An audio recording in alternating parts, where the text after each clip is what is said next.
नमस्कार दोस्तों, ocean civil service में आप लोगों का स्वागत है। आज से हम लोग क्या करेंगे ना कि जो है यूथ कंपटीशन के साथ-साथ जो 1 लाख जीएस हम लोग देख रहे हैं, पढ़ रहे हैं, उसी के साथ हम लोग टेस्ट भी सॉल्व करेंगे और टेस्ट जो है मेक आईएएस का है। क्योंकि क्या है ना कि पीसीएस का एग्ज़ाम भी अब लगभग जो है 2 महीने से कुछ ही दिन ज़्यादा बाकी है। तो उसी को देखते हुए हम लोग टेस्ट भी सॉल्व करेंगे और मतलब जो यूथ कंपटीशन की 1 लाख जीएस है उसके साथ साथ में ही ये टेस्ट चलता रहेगा, दोनों दोनों साथ में ही। इसको क्या करेंगे, इसमें लगभग जो है 25 से 30 टेस्ट है। इसमें जो है 75 क्वेश्चन है, मतलब एक टेस्ट में 75 क्वेश्चन दिए गए हैं, तो इसको जो है हम लोग सॉल्व करते रहेंगे। ये लगभग जो है 1 महीने में ख़त्म कर देंगे हम लोग। इतिहास से है और राज्य व्यवस्था से संबंधित है। तो बिना देर करते हुए हम लोग इसको सॉल्व करते हैं। प्रश्न 1 है, 1773 का रेगुलेटिंग एक्ट के संदर्भ में निम्नलिखित कथनों पर विचार कीजिए। तो कथन दिया गया है कि इसमें कंपनी के कर्मचारी को निजी व्यापार करने से प्रतिबंधित कर दिया गया और दूसरा कथन है कि इस अधिनियम द्वारा नियंत्रण परिषद की स्थापना की गई। तो इसमें विकल्प दिया गया है, पहला है केवल एक, केवल दो, सी एक और दो दोनों, डी विकल्प दिया है ना तो एक ना ही दो। तो इसमें आप लोग देखिए कौन सा सही होगा। इसमें पहली बात तो हम लोग इसमें ये देखेंगे कि 1773 का रेगुलेटिंग एक्ट क्या था। इसमें क्या है ना कि इस अधिनियम के माध्यम से जो है कि ब्रिटिश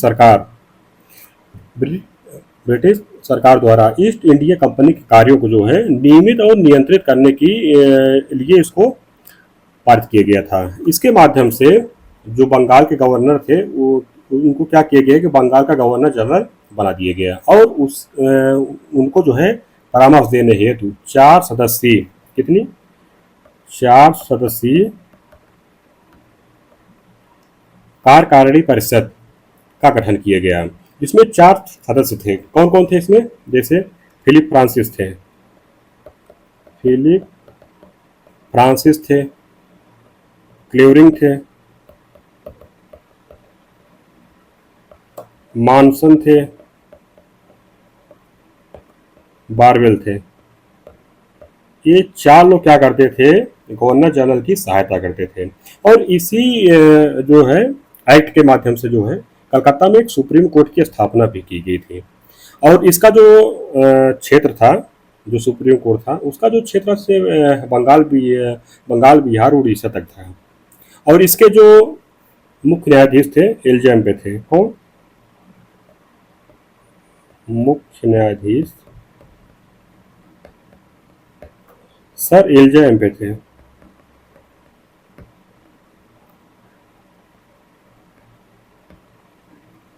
और इसी एक्ट के माध्यम से कंपनी के कर्मचारी को निजी व्यापार करने और भारतीय लोगों से उपहार लेने से इसको मना कर दिया गया था या प्रतिबंधित कर दिया गया था और इसी अधिनियम के तहत जो है कोर्ट ऑफ डायरेक्टर के माध्यम से ब्रिटिश सरकार का कंपनी का शासन जो है अधिक सशक्त हो गया था। तो इसमें कौन है, इसमें कौन सा विकल्प हम लोगों का सही होगा? तो विकल्प हमारे लोगों का एक सही है। कौन सा? विकल्प एक। क्योंकि क्या था ना कि जो दूसरा कथन दिया गया है कि इस अधिनियम द्वारा नियंत्रण परिषद की स्थापना की गई। नियंत्रण परिषद का स्थापना जो की गई थी ना वो 1784 के अधिनियम के माध्यम से की गई थी। तो अगला प्रश्न देखेंगे हम लोग।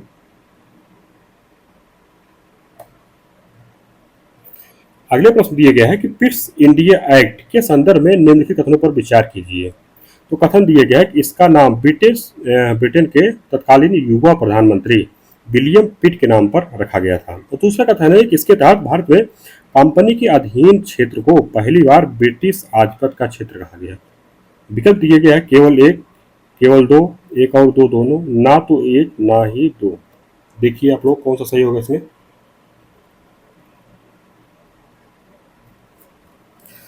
पहली बात तो हम लोग इसका थोड़ा देख लेते हैं कि पिट्स इंडिया एक्ट क्या था। तो पिट्स इंडिया एक्ट जो है ना ये जो है ब्रिटेन के तत्कालीन युवा प्रधानमंत्री विलियम पिट के नाम पर ही रखा गया था। तो क्या हो जाएगा हमारा, हम लोगों का पहला कथन जो है सही हो जाएगा।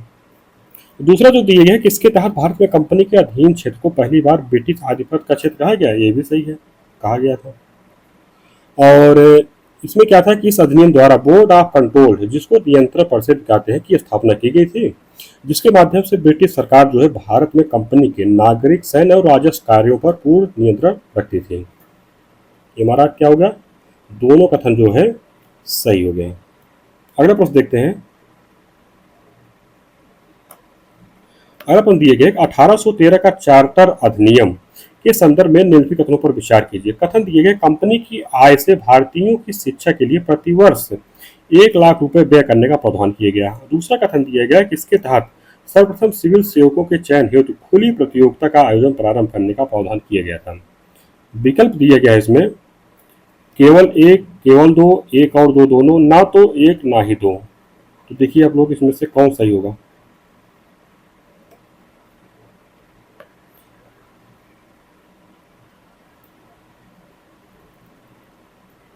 इसमें दिए गए 1813 का चार्टर अधिनियम। तो क्या था चार्टर अधिनियम 1813 का?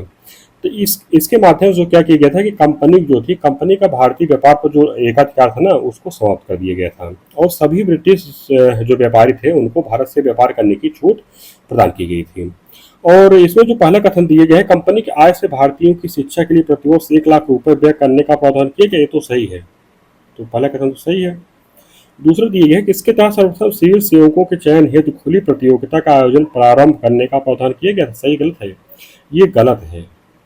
तो इस ये जो प्रावधान किया गया था कि इसके तहत जो है सर्वप्रथम सिविल सेवकों के चयन हेतु जो खुली प्रतियोगिता थी ना, ये नहीं किया गया था। खुली प्रतियोगिता जो की गई थी वो 1833 जो चार्टर अधिनियम आया था, कौन सा 1833 चार्टर अधिनियम, उसके माध्यम से इसकी व्यवस्था की गई थी। ये कथन हमारा गलत हो जाएगा। तो कौन सा विकल्प हमारा सही हो जाएगा? विकल्प हमारा ये सही हो जाएगा, केवल एक। चौथा क्वेश्चन हम लोग देखेंगे आगे। चौथा क्वेश्चन दिया गया है कि निम्नलिखित में से किस अधिनियम के तहत गवर्नर जनरल की परिषद में एक चौथा सदस्य विधि विशेषज्ञ के रूप में शामिल किया गया? तो इसमें दिए गए अधिनियम दिए गए 1813 का चार्टर अधिनियम, 1833 का चार्टर अधिनियम, 1853 का चार्टर अधिनियम, 1858 का भारत शासन अधिनियम। तो देखिए आप लोग इसमें कौन सा सही होगा। तो इसका जो सही विकल्प है, विकल्प इसका सही हो जाएगा जो गवर्नर जनरल परिषद में एक चौथा सदस्य विधि विशेषज्ञ के रूप शामिल किया गया था, तो 1833 के चार्टर अधिनियम में। और शामिल कौन किया गया था? शामिल किया गया था मैकाले, मैकाले शामिल किया गया था। और उसमें जो भारत के गवर्नर जनरल थे कौन थे? लॉर्ड विलियम बेंटिक थे। कौन?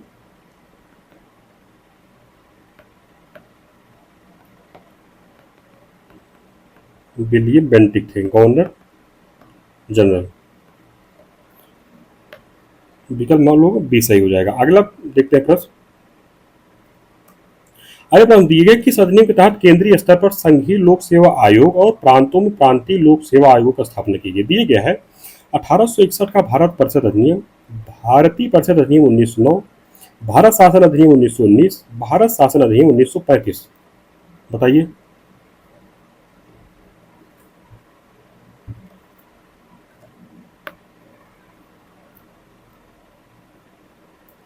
इसमें जो है कि केंद्रीय स्तर पर संघीय लोक सेवा आयोग और प्रांतों में प्रांतीय लोक सेवा आयोग की जो स्थापना की गई थी वो किया गया था भारत शासन अधिनियम 1935 के माध्यम से किया गया था।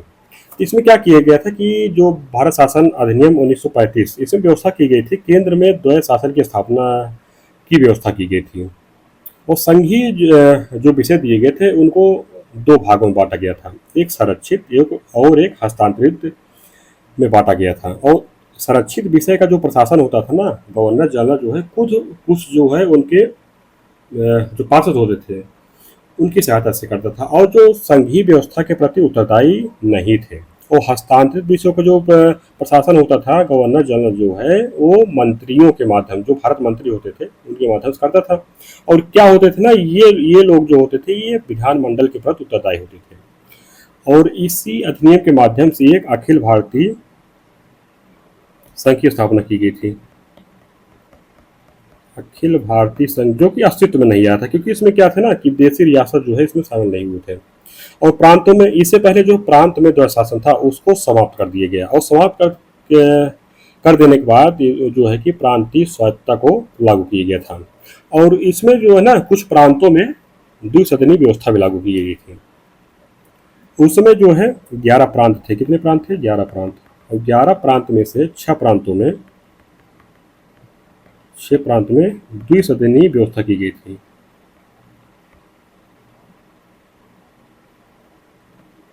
द्विसदनी व्यवस्था की गई थी। तो इस तरह से हम लोग का जो है विकल्प डी सही हो जाए। अगला प्रश्न देखते हैं। अगला प्रश्न दिया गया है कि नीचे दो वक्तव्य दिए गए हैं, एक कथन ए और दूसरा कारण आर है। तो कथन दिया गया है कि 1861 के भारत परिषद अधिनियम के द्वारा विकेंद्रीकरण की प्रक्रिया की जो है शुरू की गई थी। और कारण आर दिया गया है कि 1861 के भारत परिषद अधिनियम के तहत मद्रास और बम्बई प्रेसिडेंसियों को विधायी शक्तियां पुनः प्रदान प्रदान की गई थी। तो दिया गया है कि नीचे दिए गए कूट से सही उत्तर चुनिए। तो कूट दिया गया है कि ए तथा आर दोनों सही है, ए का सही स्पष्टीकरण आर है। दूसरा है कि ए तथा आर दोनों सही है किंतु आर ए का सही स्पष्टीकरण नहीं है। तीसरा है कि ए सत्य है किंतु आर असत्य है। और चौथा है कि ए असत्य है किंतु आर सत्य। बताइए कौन सही होगा इसमें? कथन दिए गए कि 1861 के भारत परिषद अधिनियम के द्वारा विकेंद्रीकरण की प्रक्रिया शुरू कर दी है। तुम्हारा कथन सही है। कारण है कि 1861 के भारत परिषद अधिनियम के तहत मद्रास और बम्बई प्रेसिडेंसियों को विधायी शक्तियां पुनः प्रदान की गई थी। ये भी सही है। और ये क्या कर रहा है कि ए का जो है सही स्पष्टीकरण कर रहा है। तो हमारा क्या है, दोनों कथन सही है। तो इस तरह हमारा विकल्प जो है सही हो जाएगा। और ये जो भारत परिषद अधिनियम 1861 था, इसके द्वारा जो है कई प्रावधान किए गए थे। इसमें क्या किया गया था ना कि जो परिषद होती थी, जो वायसराय की विधान परिषद थी, उसमें जो है उसकी संख्या में वृद्धि की गई थी। उसमें क्या किया था ना, जो 6 से 12 कर दिया गया था। न्यूनतम 6 और अधिकतम 12। और इसमें क्या होते थे, जो आधे सदस्य होते थे उनका गैर सरकारी होना आवश्यक था। और इसी जो भारत परिषद अधिनियम 1861 के माध्यम से ही आप लोग जानते हैं कि जो वायसराय जो था उसको अध्यादेश जारी करने का अधिकार दिया गया था। और 1859 में विभागीय प्रणाली को मान्यता दी गई थी। तो इस तरह हम लोगों का विकल्प ए सही हो जाएगा। अगला प्रश्न देखते हैं, प्रश्न नंबर 7। तो इसमें दिया गया है कि भारत परिषद अधिनियम 1892 के संदर्भ में निम्नलिखित कथनों पर विचार कीजिए। पहला कथन दिया गया है कि इस अधिनियम के द्वारा वित्त निर्मात्री संस्थाओं को बजट पर बहस करने के अधिकार के साथ मतदान का अधिकार प्रदान किया गया था। और जो दूसरा है कि इसके माध्यम से केंद्रीय और प्रांतीय विधान परिषदों में गैर सरकारी सदस्यों की संख्या में वृद्धि की गई थी। इसमें विकल्प दिया गया है केवल एक, केवल दो, एक और दो दोनों, ना तो एक ना ही दो। बताइए कौन सा कथन हम लोगों का सही है?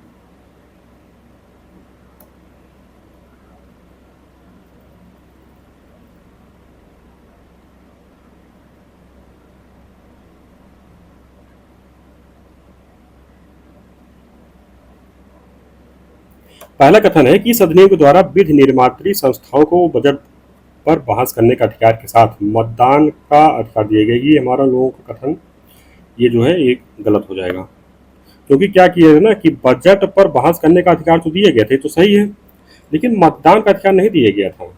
मतदान का अधिकार जो नहीं दिए गए थे, तो कथन जो हम लोग गलत है। दूसरा कथन जो है ना, इसमें क्या है, गैर सरकारी सदस्यों की संख्या में वृद्धि की गई थी, सही है। तुम्हारा विकल्प 2 सही हो जाएगा, विकल्प बी। अगला प्रश्न देखते हैं।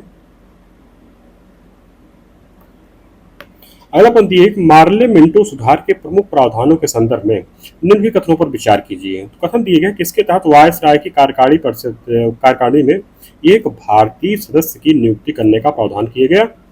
दूसरा कथन दिए ऐसे प्रथम भारतीय जो है सदस्य आगा खा थे। तो विकल्प दिए गए केवल एक, केवल दो, एक और दो दोनों, ना तो एक ना ही दो। बताइए।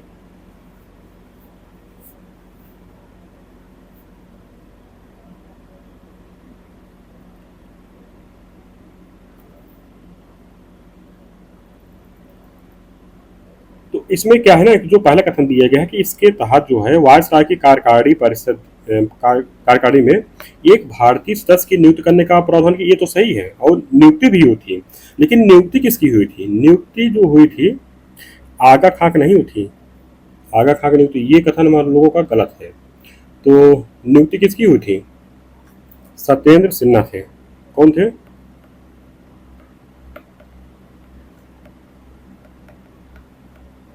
तो हमारा जो कथन एक सही है, तो विकल्प हमारा कौन सही है? विकल्प हमारा सही हो जाएगा।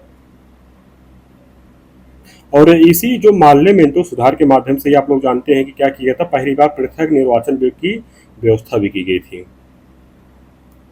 अगला प्रश्न देखेंगे। अगला प्रश्न दिया गया है कि भारत शासन अधिनियम 1919 में सांप्रदायिक आधार पर पृथक निर्वाचन को विस्तारित करके निम्नलिखित में से किस किस को शामिल कर लिया गया?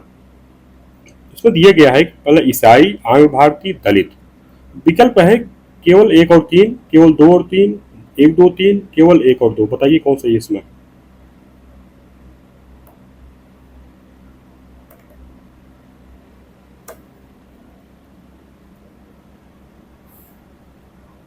इसको जो दिए गए भारत शासन अधिनियम 19, इसमें क्या था ना, इस समय जो भारत सचिव थे मॉन्टेग्यू थे और वायस राय थे लॉर्ड चेम्सफोर्ड। और यह अधिनियम जो है ना 1921 में लागू हो गया था। इसी के माध्यम से आप लोग जानते हैं कि इसमें जो है प्रांतों में द्वैध शासन की व्यवस्था की गई थी। जो वायस राय की कार्यकारी परिषद में 6 सदस्यों में से 3 का भारतीय होना जो है अनिवार्य किया गया था। और इसी के तहत जो है पृथक निर्वाचन का इसका विस्तार किया। तो 1909 में जो है सिर्फ मुसलमानों के लिए आया था, तो 1919 में इसका विस्तार किया गया। विस्तार में क्या किया गया? इसमें ईसाइयों पर लागू किया गया, आंग्ल भारतीयों पर लागू किया गया, जबकि दलितों के ऊपर ये लागू नहीं किया गया था। इस तरह हमारा जो है एक और दो सही है, तो विकल्प हमारा कौन सही है? विकल्प लोगों का डी सही हो जाएगा, एक और दो। अगला प्रश्न देखते हैं हम लोग। अगला प्रश्न दिया गया है कि निम्नलिखित में से कौन सा प्रावधान नेहरू रिपोर्ट में शामिल किए गए थे?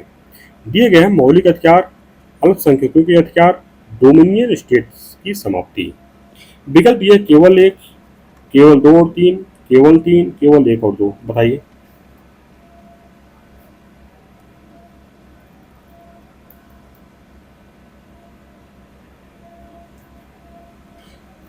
तो नेहरू रिपोर्ट जो आई थी, जो नेहरू रिपोर्ट बनाई गई थी, कब बनाई गई थी? ये अगस्त 1928 में बनाई गई थी नेहरू को। इसकी अध्यक्ष कौन थे? इसके अध्यक्ष थे मोतीलाल नेहरू, पंडित मोतीलाल नेहरू। और इसका निर्माण कहाँ किया गया था? बम्बई में, बम्बई में किया गया था।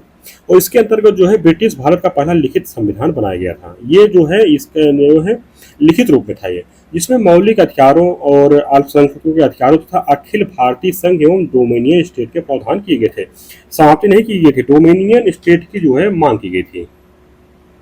और इसका जो है विरोध किया गया था। इसका जो मुस्लिम लीग के द्वारा जो है इसका विरोध किया गया था, मुस्लिम लीग के द्वारा विरोध किया गया था। तो क्या हो जाएगा हम लोग का?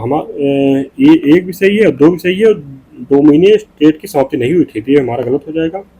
एक और दो सही है, तो विकल्प कौन सही हो जाएगा हमारा? विकल्प जो है डी सही हो जाएगा। अगला प्रश्न देखते हैं।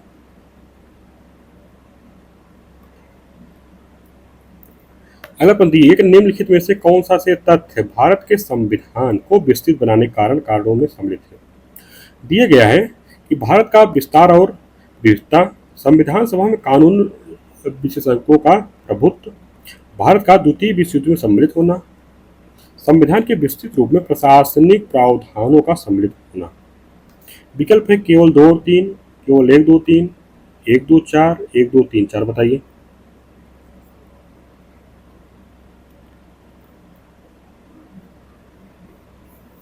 तो इसमें जो दिया गया है कि पहली बात तो जो पहला दिए गए कि भारत का विस्तार और विविधता, ये भी सही आप लोग जानते हैं। दूसरा ये थोड़ा कॉन्सेप्चुअल है। तो दूसरा जो दिया गया है इसमें कि भारत संविधान सभा में कानून विशेषज्ञों का प्रभुत्व था, ये भी सही है। और भारत जो तीसरा कथन है भारत का द्वितीय विश्व युद्ध में सम्मिलित होना, ये तो गलत है। द्वितीय विश्व युद्ध में जो है भारत सम्मिलित ही नहीं हुआ था। चौथा कारण था सम्मिलित क्या हुआ था, वो अंग्रेजों के द्वारा जो है शामिल किया गया था, और बाकी जो है भारत जो है शामिल नहीं हुआ था। और ये कारण भी नहीं है। चौथा दिया गया संविधान के विस्तृत रूप में प्रशासनिक प्रावधानों का सम्मिलित होना, ये भी सही है। तो एक दो चार सही है, तुम्हारा विकल्प कौन सही हो जाएगा? हमारा विकल्प सही हो जाएगा। अगला प्रश्न देखते हैं। अगला प्रश्न है कि निम्नलिखित में से कौन सा भारत के संविधान के संघात्मक लक्षण है? दिए गए हैं शक्तियों का विभाजन, लिखित संविधान, संविधान की सर्वोच्चता, एकल न्यायपालिका। विकल्प दिया है केवल 2 और 3, 1 2 3, 1 2 4, 1 2 3 4। बताइए।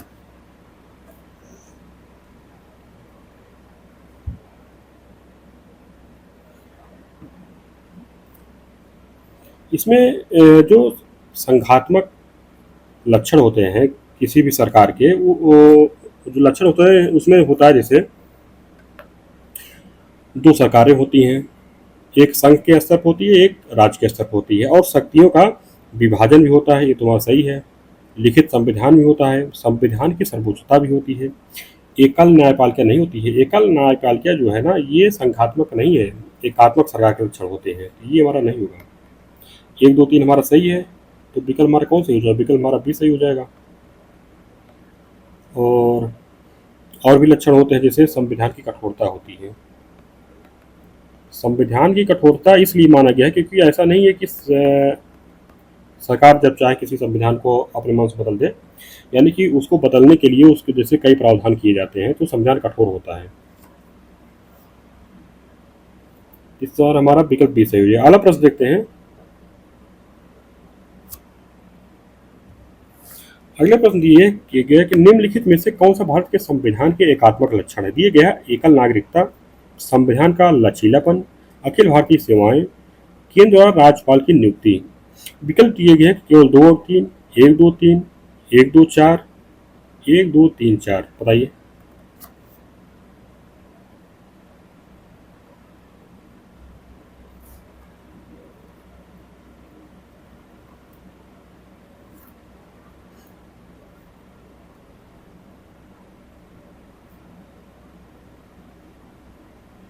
तो इसमें देखा जाए ना, तो जो भारतीय संविधान के एकात्मक लक्षण हैं, सिर्फ भारतीय संविधान के नहीं है, किसी भी संविधान जो एकात्मक लक्षण होते हैं, जैसे उसमें एकल नागरिकता भी आती है, संविधान का लचीलापन आता है, अखिल भारतीय सेवाएं आती हैं, केंद्र द्वारा राज्यपाल की नियुक्ति आता है। तो 1 2 3 4 में चारों सही है, तो विकल्प हमारा डी सही हो जाएगा।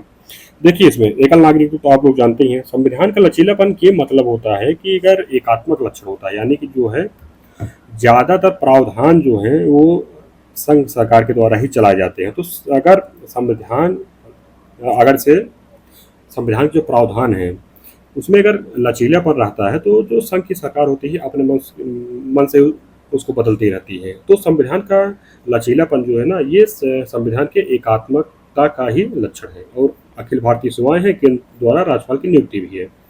तो 1 2 3 4 हमारा सही, तुम्हारा विकल्प डी सही हो जाएगा। अगला प्रश्न देखेंगे। अगला प्रश्न है कि निम्नलिखित में से कौन जेबीपी समिति से संबंधित है? दिए गए जेबी कृपलानी, वल्लभ भाई पटेल, पट्टाभ सीतारमैया। विकल्प दिए गए केवल 1 और 2, 1 और 3, 2 और 3, 1 2 3। बताइए इसमें कौन सही हमारा?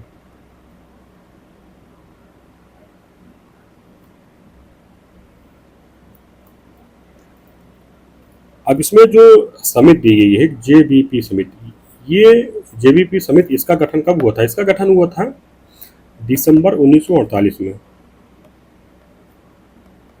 दिसंबर 1948 में। इसके सदस्य कौन कौन थे? सदस्य थे जवाहरलाल नेहरू, जेएल नेहरू, वल्लभ भाई पटेल और पट्टाभ सीतारमैया।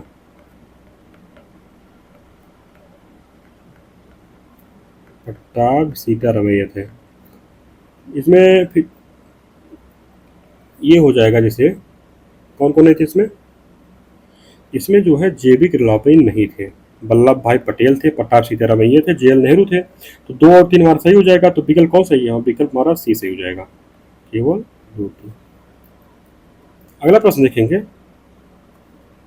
दिए गए कि निम्नलिखित में से कौन कौन प्रारूप समिति के सदस्य थे? दिए गया है एन गोपाल स्वामी अयंगर, अल्लादी कृष्ण स्वामी अय्यर, सैयद मोहम्मद सादुल्ला। बताइए। विकल्प दिए गए 1 और 3, 2 और 3, 1 2 3, 1 और 2। तो इसमें हम लोग देखेंगे जो प्रारूप समिति का निर्माण किया गया था उसमें कौन कौन शामिल थे। तो उसमें जो अध्यक्ष थे, एक तो अध्यक्ष थे कौन? भीमराव अम्बेडकर। अम्बेडकर जी जो थे अध्यक्ष थे। उसके बाद थे एन गोपाल स्वामी आंगर जी थे, अल्लादी कृष्ण स्वामी अय्यर थे, सैयद मोहम्मद सादुल्ला थे और कन्हैया लाल मणि कन्हैया लाल माणिकलाल मुंशी जी थे। कितने सदस्य हो गए? 1 2 3 4 5 हो गए। छठवें सदस्य जो थे एन माधव राव। कौन?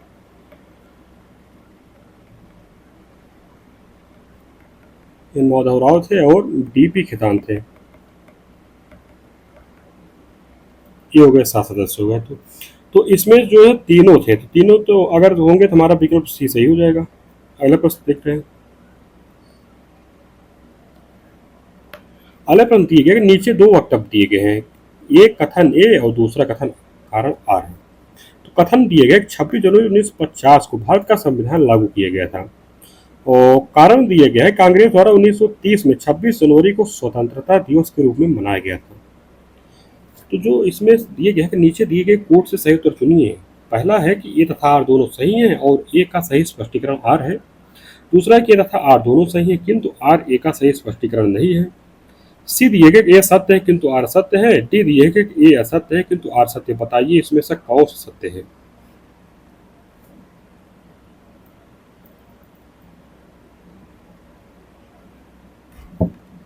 इसमें जो हमारा कथन है दिए गए 26 जनवरी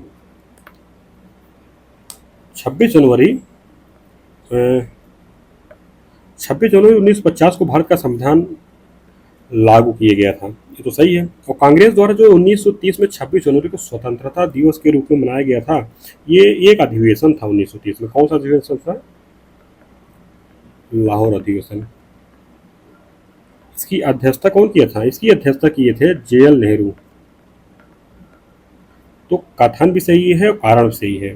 और जो है कि कथन का सही स्पष्टीकरण कारण कर रहा है, तो हमारा विकल्प जो है ये सही हो जाएगा। अगला प्रश्न देख रहे हैं हम लोग।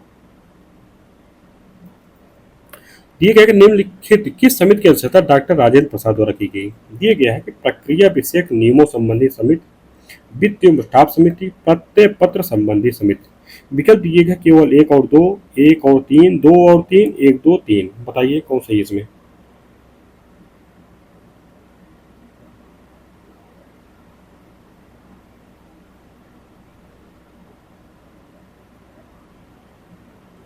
तो इसमें जो दिए गया है कि संविधान सभा की कुछ जैसे समितियां हैं, जैसे इसमें है कि प्रक्रिया विषयक नियमों संबंधी समिति, इसकी अध्यक्षता जो है डॉक्टर राजेंद्र प्रसाद द्वारा की गई थी। दूसरा है कि वित्त एवं स्टाफ समिति, इसके भी अध्यक्ष थे। और प्रत्यय पत्र संबंधी समिति, इसके जो अध्यक्ष थे वो थे अल्लादी कृष्णा स्वामी अय्यर जी थे। तो हमारा तीसरा तो गलत हो जाएगा, तीसरा गलत हो जाएगा, तो 1 और 2 सही है, हमारा विकल्प जो है सही हो जाएगा। अगला प्रश्न देखते हैं लोग। अगला प्रश्न देखिए, भारत की संविधान सभा की प्रमुख समितियां एवं उनके अध्यक्षों के संदर्भ में सूची को सूची 2 से सुमेलित कीजिए। और सूची 1 दी गई है और सूची 2 से मिलाना है। चलिए मिलाइए। तो पहले दिए गया कि संघ संविधान समिति, तो समिति के जो अध्यक्ष कौन थे? तो जवाहरलाल नेहरू जी थे।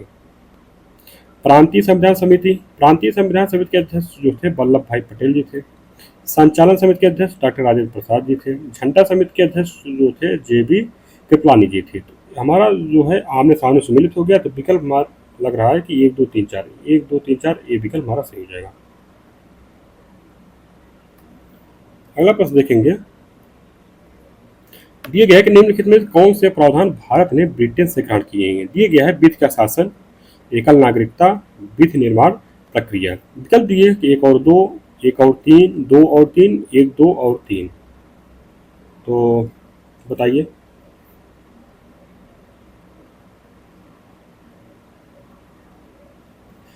इसमें से देखा जाए ना, तो जो भारत ने ब्रिटेन से ग्रहण किया है वित्त का शासन, एकल नागरिकता भी और विधि निर्माण जो प्रक्रिया जो है उसको भी ग्रहण किया गया। तो हमारा 1 2 और 3 तीनों सही है, तो हमारा विकल्प जो है डी सही होगा। इसके अलावा आप लोग जानते हैं जैसे कुछ चीज़ें जैसे रूस से भी ग्रहण किया गया है। रूस क्या उसको कहिए कि भूतपूर्व सोवियत संघ है। तो उस समय लिया गया था, तो उस वहाँ से लिया गया था मौलिक कर्तव्य और प्रस्तावनम जो है सामाजिक आर्थिक न्याय जो उसमें दिया गया है उसको भी भूतपूर्व सोवियत संघ से ही लिया गया है। और समवर्ती सूची कहाँ से ली गई है? ऑस्ट्रेलिया से लिया गया है। और आपातकालीन उपबंध जो है जर्मनी से लिया गया है। और संविधान संशोधन जो है दक्षिण अफ्रीका से लिया गया है। और जापान से क्या लिया गया है? जापान से भी लिया गया है। जापान से लिया गया है जैसे वित्त द्वारा स्थापित प्रक्रिया लिए गए हैं। ये है। तो विकल्प हमारा डी सही हो गया। अगला प्रश्न देखेंगे लोग। दिए गए संविधान के कामकाज की समीक्षा के लिए राष्ट्रीय आयोग की स्थापना कब की गई थी? दी गया है वर्ष 1967 में, 1978 में, 1993 में, वर्ष 2000 में। बताइए।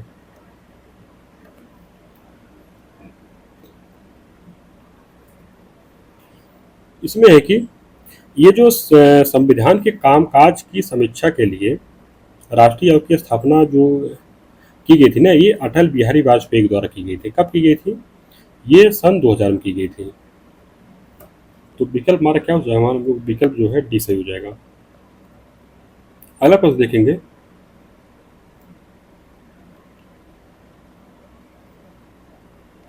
अगला प्रश्न दिए गया है कि निम्नलिखित कथनों पर विचार कीजिए। भारत में 1950 में सार्वभौम मताधिकार की उम्र 21 थी। वर्तमान भारत में सार्वभौम मताधिकार की उम्र जो है 18 वर्ष है। विकल्प इसमें से दिए गए केवल एक, केवल दो, एक और दो दोनों, ना तो एक ना ही दो। बताइए इसमें से कौन सा विकल्प सही है?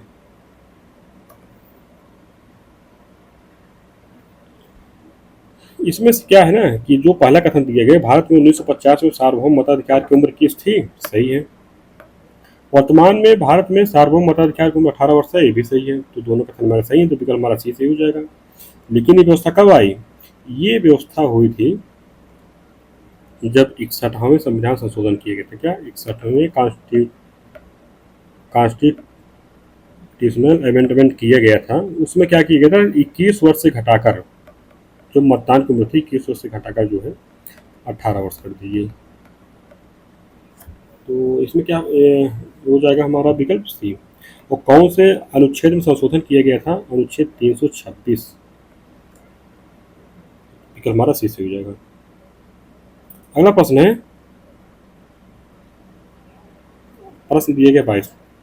उसमें दिया है कि साइमन कमीशन के संदर्भ में निम्नलिखित कथनों में से कौन सा कथन सही नहीं है? दिए गए पहला कि ब्रिटेन की तत्कालीन कंजर्वेटिव सरकार के द्वारा 2 वर्ष पूर्व ही साइमन कमीशन की नियुक्ति कर दी गई। दूसरा है कि सर जॉन साइमन की अध्यक्षता में गठित साइमन आयोग में 8 सदस्य थे। तीसरा कथन दिए 1927 में मद्रास में हुए कांग्रेस के अधिवेशन में साइमन कमीशन के पूर्ण बहिष्कार का निर्णय लिया गया। चौथा कथन दिया केवल मोहम्मद शफी के नेतृत्व वाली मुस्लिम लीग जस्टिस पार्टी केंद्रीय सिख संघ के द्वारा इसका विरोध नहीं किया गया। बताइए इसमें कौन कथन हमारा सही नहीं गिरे यानी गलत है?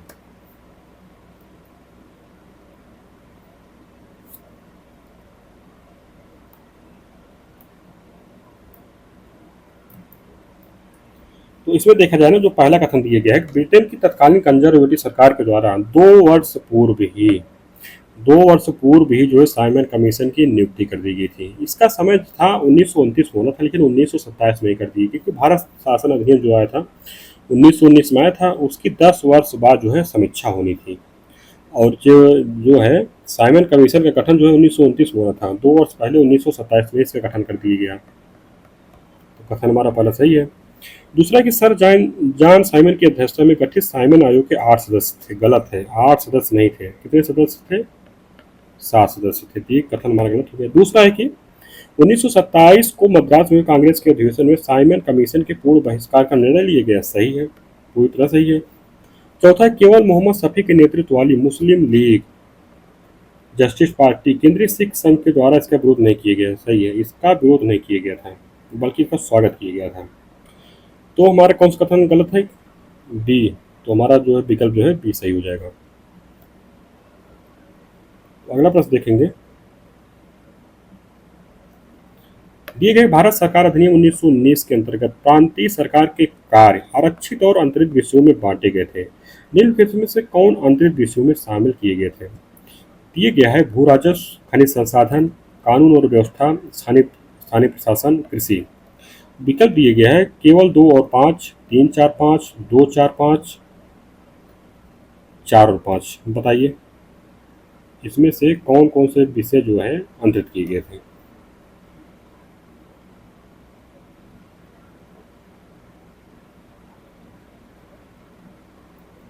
तो इसमें क्या था ना कि भारत शासन जो 1919 आया था, इसमें क्या था कि प्रांतों में इसके माध्यम से द्वैत शासन लागू कर दिया गया था।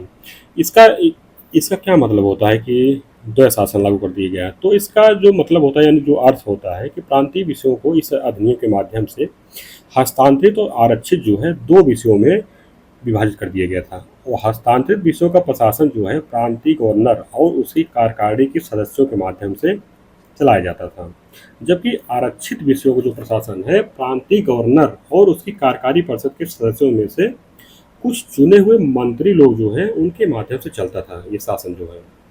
और प्रांतों में जो लागू की गई इस द्वैत शासन प्रणाली का जनक कौन थे? लियोनेल कार्टिस थे। और जो आरक्षित विषय थे उसके अंतर्गत जो है भू राजस्व था, खनिज संसाधन थे, कानून व्यवस्था थे, सिंचाई थे। जबकि जो हस्तांतरित विषय होता था यानी कि अंतरित विषय होते थे उसके अंतर्गत जो है क्या आता था? जैसे स्थानीय प्रशासन आता था, कृषि आती थी और शिक्षा थी, उद्योग था, स्वास्थ्य वगैरह थे। तो इस तरह जो है भू राजस्व नहीं आता था। भू राजस्व जो है ना ये किसी आरक्षित विषयों में था, खनिज संसाधन आरक्षित विषयों में, कानून व्यवस्था आरक्षित विषयों में, इसको लिख देते हैं। ये सब क्या थे? आरक्षित आरक्षित विषय में आते थे। और स्थानीय प्रशासन और कृषि जो थे ये हस्तांतरित विषय थे।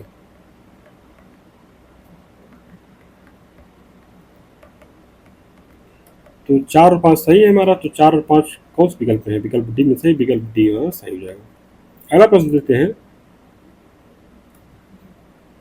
दिए गया है कि निम्नलिखित में से कौन सा शासन की अध्यक्षीय व्यवस्था की विशेषता है? दिए गया है राष्ट्रपति द्वारा निचले सदन का विघटन, शासन व्यवस्था में राष्ट्रपति का प्रधान होना, कार्यपालिका विधायिका और न्यायपालिका के बीच शक्तियों का विभाजन।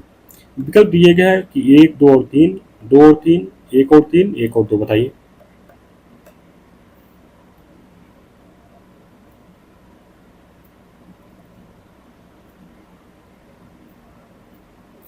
तो इसमें देखा जाए ना तो जो दिए गए अध्यक्षीय व्यवस्था की विशेषता क्या होती है? पहली बात तो अध्यक्षीय जो व्यवस्था होती है आप लोग जानते हैं कि इसमें जो है एकल शासन व्यवस्था होती है। और क्या होता है कि राष्ट्रपति और विधायकों का एक निश्चित अवधि के लिए अलग अलग निर्वाचन होता है। ये एक साथ नहीं, ये नहीं होता है कि जैसे विधायकों का निर्वाचन हो जाता है और विधायकों द्वारा मुख्यमंत्री का जैसे चुनाव होता है, ऐसा नहीं होता है। राष्ट्रपति और विधायकों को जो है अलग अलग चुनाव होता है। मंत्रिपरिषद जो है सामूहिक रूप से जो है राष्ट्रपति के प्रति उत्तरदायी होती है, लोकसभा के प्रति नहीं होती है, ये राष्ट्रपति के प्रति उत्तरदायी होते हैं। राष्ट्रपति एवं उनके मंत्री जो होते हैं ये किसी भी सदन के सदस्य नहीं होते हैं, इनका जो है अलग से चुनाव होता है। और शासन व्यवस्था में क्या होता है कि जो राष्ट्रपति है और वो प्रधान होता है। इस व्यवस्था में राष्ट्रपति द्वारा जो है निचले सदन का विघटन नहीं किया जा सकता है, जबकि जो है भारत में जो है संसदीय व्यवस्था जहाँ है वहाँ पर विघटन किया जाता है। तो इस तरह क्या हो जाएगा, जो पहले कथन दिया कि राष्ट्रपति द्वारा निचले सदन का विघटन, ये नहीं होता है, ये नहीं होता है। दूसरा चीज है कि शासन व्यवस्था में राष्ट्रपति प्रधान होना, ये सही है। तीसरा कथन है कि कार्यपालिका विधायिका और न्यायपालिका के बीच शक्तियों का विभाजन होता है, ये भी सही है। तो हमारा 2 और 3 सही है, तुम्हारा विकल्प बी सही हो जाएगा। अगला प्रश्न देखते हैं। दिए गया है कि किसी देश का संविधान जो दिए कि देश की सरकार के आधारभूत सिद्धांतों को प्रतिबिंबित करता है। दूसरा एक सरकार के विभिन्न अंगों के मध्य सामंजस्य स्थापित करता है। तीसरा कथन देश के नागरिकों के मूल अधिकारों का संरक्षण करता है। विकल्प ये केवल केवल एक और 3, 2 और 3, 1, 2, 3। बताइए।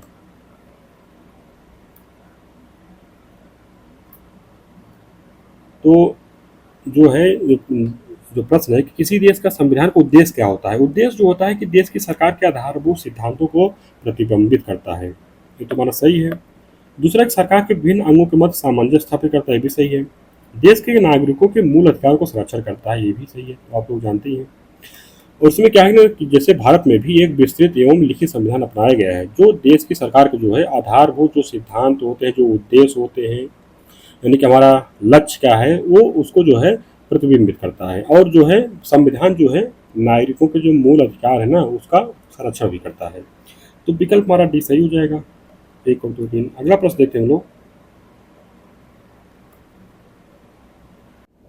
अगला प्रश्न है कि निम्नलिखित कथनों पर विचार कीजिए। कथन दिया गया है कि भारतीय संविधान के निर्माण एक संविधान सभा द्वारा किया गया था, जिसकी स्थापना क्रिप्स मिशन के अंतर्गत की गई थी।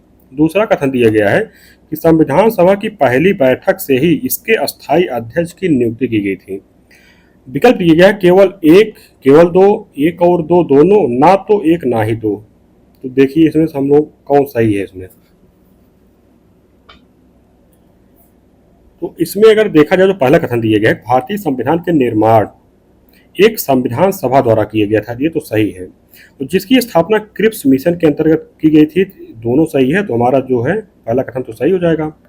दूसरा है कि संविधान सभा की पहली बैठक से ही इसके अस्थायी अध्यक्ष की नियुक्ति की गई थी, सही गलत है, ये गलत है। पहले जो है इसमें जो है अस्थायी अध्यक्ष की नियुक्ति की गई थी। अस्थायी अध्यक्ष कौन थे? सच्चिदानंद सिन्हा जी थे। और जिसके अस्थायी अध्यक्ष बाद में जो चुने गए थे 11 दिसंबर 1946 को, कौन? डॉक्टर राजेंद्र प्रसाद जी थे। इस तरह से दूसरा कथन गलत हो जाएगा। तो जब दूसरा कथन गलत हो जाएगा विकल्प बी सही हो जाएगा। अगला प्रश्न देखेंगे। दिया गया है कि निम्नलिखित कथनों पर विचार कीजिए। कथन दिया गया है कि स्वतंत्रता के पश्चात प्रथम लोकसभा चुनाव तक संविधान सभा अस्थायी संसद के रूप में कार्य करती रही। दूसरा कथन है कि भारत का संविधान पूर्णतः एक नया संविधान था, जिसे संविधान सभा द्वारा लिखा गया था। विकल्प दिया गया है केवल एक, केवल दो, एक और दो, दोनों, ना तो एक ना ही दो। बताइए इसमें हमारा कौन सही है।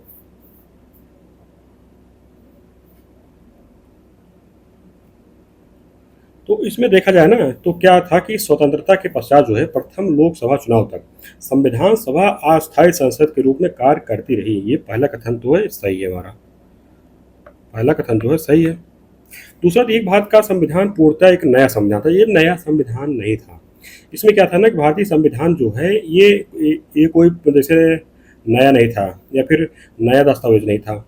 इसमें क्या था कि इसके प्रावधान जो है लगभग 60 देशों के संविधान से लिए गए थे, और इसकी जो सामाजिक आर्थिक पृष्ठभूमि थी इसका जो है ये औपनिवेशिक काल से लिए गए थे। तो दूसरा कथन हम लोग गलत हो जाएगा। जब दूसरा कथन गलत हो जाएगा पहला कथन सही, तो हमारा विकल्प जो है ये जो है सही हो जाएगा। और इसके जो ज्यादातर प्रावधान लिए गए थे ना वो भारत शासन अधिनियम 1935 लिए गए थे। अगला प्रश्न देखेंगे। दिया गया है कि संविधान की उद्देशिका के संबंध में निम्नलिखित कथनों पर विचार कीजिए। दिया गया है कि पंडित नेहरू द्वारा प्रस्तुत उद्देश्य प्रस्ताव अंततोगत्ता या उद्देशिका बना, उद्देश्य नहीं उद्देशिका बना।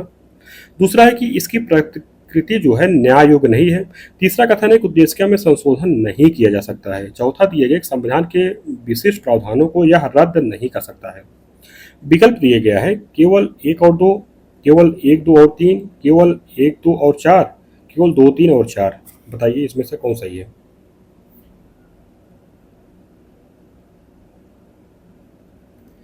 जो पहला कथन दिया गया है कि पंडित नेहरू द्वारा प्रस्तुत उद्देश्य प्रस्ताव जो है अंततोगत्ता उद्देश्य बना, ये सही है पहला कथन। दूसरा कि इसकी प्रकृति न्याय योग्य नहीं है, ये भी सही है कि इसकी प्रकृति जो है न्याय योग्य नहीं है। इसका सहारा लेकर जैसे कोई मतलब निर्णय नहीं दिया जा सकता है। इसका उपयोग सिर्फ ऐसे है कि अगर जैसे कोई चीज़ मतलब विवाद हो जाता है किसी कानून की प्रकृति के विषय में, तो उसमें सहायता करता है बस। दूसरा भी कथन हमारा सही है। तीसरा कि उद्देश्य में संशोधन नहीं किया जा सकता, ये तो हमारा गलत हो जाएगा। संशोधन किया जा सकता है और संशोधन हुआ भी है। 1976 में जो है 42वां संविधान संशोधन किया गया था ना, उसके माध्यम से समाजवादी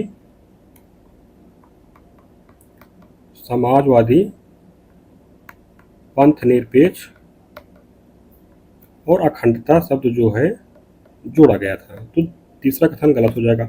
चौथा, संविधान के विशिष्ट प्रावधानों को रद्द नहीं कर सकता, ये भी सही है, ये रद्द नहीं कर सकता। एक, दो, चार सही है, तो विकल्प कौन सही है? विकल्प सी सही हो जाएगा। अगला प्रश्न देखेंगे। अगला प्रश्न दिया गया है कि निम्नलिखित में से कौन सी मुख्यतः भारतीय धर्म निरपेक्षता की विशेषता है। दिए गया है कि धर्म और राज्य एक दूसरे के मामले में हस्तक्षेप न करने की अटल नीति। दूसरा दिया गया है कि समुदाय आधारित अधिकारों पर कम ध्यान देना। तीसरा कथन दिया कि राज्य द्वारा समर्थित धार्मिक सुधारों की अनुमति। चौथा कथन दिया है कि व्यक्ति और उसके अधिकारों को केंद्रीय महत्व दिया जाना। तो इसमें जो हम लोग देखना है कि जो है ये भारतीय संविधान की धर्मनिरपेक्षता जो समावेश किया गया है उसकी कौन सी विशेषता है, मतलब कौन सा कथन उसकी विशेषता को बतला रहा है, बताइए। तो इसमें क्या है ना कि जो धर्मनिरपेक्षता है वो दो प्रकार की है। एक तो भारतीय धर्मनिरपेक्षता हो गई, एक जैसे पश्चिमी हो गई, खास करके जो जैसे फ्रांस की धर्मनिरपेक्षता है। तो इसमें जो फ्रांस की धर्मनिरपेक्षता उसकी क्या विशेषता, उसकी विशेषता है जैसे क्या है ना कि धर्म और राज्य एक दूसरे के मामले में जो है ना हस्तक्षेप नहीं करते हैं। उसमें क्या है कि हस्तक्षेप न करने की अटल नीति का पालन करते हैं। और भी कारण है उसमें कि विभिन्न धार्मिक समुदाय के बीच जो है ना समानता का मतलब हो वहाँ पर जैसे समानता का भाव रखते हैं। तो इसमें क्या है ना ये जो है कथन ये गलत है, ये तो पश्चिमी धर्मनिरपेक्षता की विशेषता है। दूसरा है कि समुदाय आधारित अधिकारों पर कम ध्यान देना, ये भी गलत है। तीसरा है कि राज्य द्वारा समर्थित धार्मिक सुधारों की अनुमति, ये हमारा सही हो जाएगा।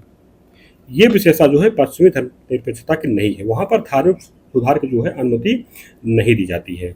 और चौथा दिया गया है व्यक्ति और उसके अधिकारों को केंद्रीय महत्व दिए जाना, ये भी गलत है। ये पश्चिमी धर्मनिरपेक्षता की जो है परिभाषा है। इस तरह हमारा विकल्प जो है बताना था कौन सी विशेषता है, तो विकल्प हमारा सी से हो जाएगा। अगला प्रश्न देखेंगे। दिए गए एक संविधान में समय समय पर संशोधन करना आवश्यक होता है क्योंकि दिए गए परिस्थितियां बदलने पर संविधान में उचित संशोधन करना आवश्यक हो जाता है। दूसरा, किसी समय विशेष में लिखा गया दस्तावेज कुछ समय पश्चात अप्रासंगिक हो जाता है। तीसरा, एक हर पीढ़ी के पास अपनी पसंद का संविधान चुनने का विकल्प होना चाहिए। चौथा, एक संविधान में मौजूदा सरकार का राजनीतिक दर्शन प्रतिबिंबित होना चाहिए। बताइए कौन सही है। तो इसमें जो है ना जो पहला कथन दिया गया है कि परिस्थितियां बदलने पर संविधान में उचित संशोधन करना आवश्यक हो जाता है, यही कथन सही है, हमारा सही हो जाएगा। अगला प्रश्न देखेंगे। दिया गया है कि निम्नलिखित कथनों पर विचार कीजिए। कथन दिए गए भारतीय संविधान द्वारा किसी भी भाषा को राष्ट्रभाषा का दर्जा नहीं दिया गया है। दूसरा कथन है कोई भी राज्य अपनी आधिकारिक भाषा अपने अनुसार घोषित कर सकता है। तीसरा कथन है कि भारतीय संविधान में कहा गया है कि संसद द्वारा उपयोग की जाने वाली भाषा अंग्रेजी होगी। विकल्प दिया गया है केवल एक और दो, केवल एक और तीन, केवल एक और केवल दो और तीन। विकल्प डी दिए गया है एक, दो और तीन। बताइए इसमें कौन सही है।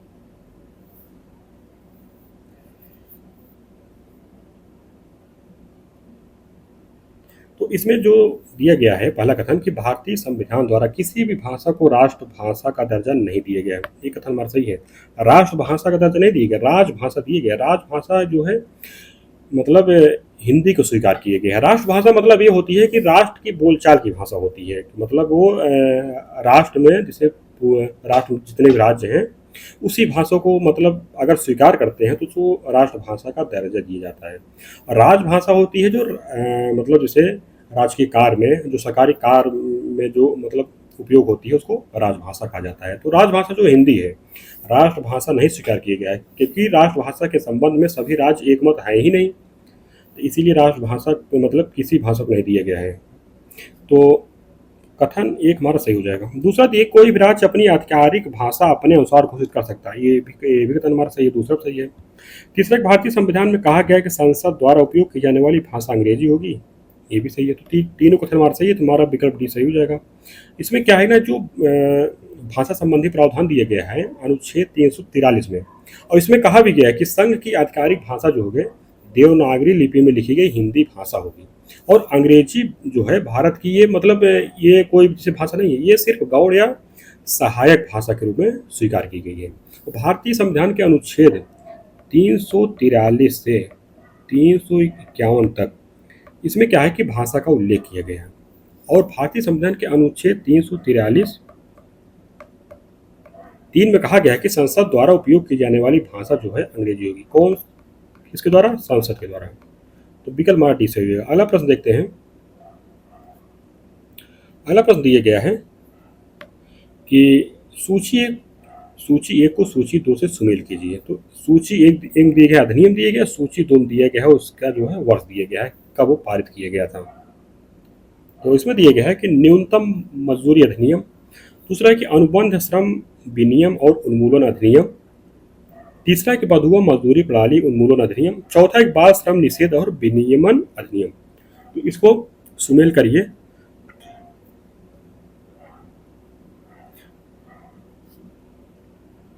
तो इसमें देखा जाए ना तो हमें देखना है कि कौन सा सही सही सुमेलित है। तो न्यूनतम मजदूरी अधिनियम ये कब पारित किया गया था? ये पारित किया गया था, न्यूनतम मजदूरी अधिनियम जो है ये पारित किया गया था 1948 में।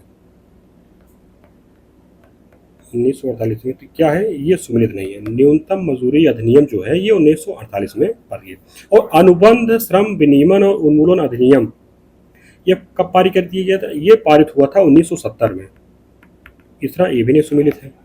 तीसरा कि बंधुआ मजदूरी प्रणाली उन्मूलन अधिनियम ये जो पारित हुआ था 1976 में, तो सुमेलित है। चौथा बाल श्रम निषेध और विनियमन अधिनियम ये 1986 में पारित हुआ था। 3 और 4 सुमेलित है। तो विकल्प हमारा कौन सा है? विकल्प हमारा सी सही हो जाएगा। अगला प्रश्न देखते हैं। अगला प्रश्न दिए गए 1858 के भारत शासन अधिनियम के संदर्भ में निम्नलिखित कथनों पर विचार कीजिए। दिया कि इस अधिनियम ने भारत से कंपनी के शासन को समाप्त कर दिया।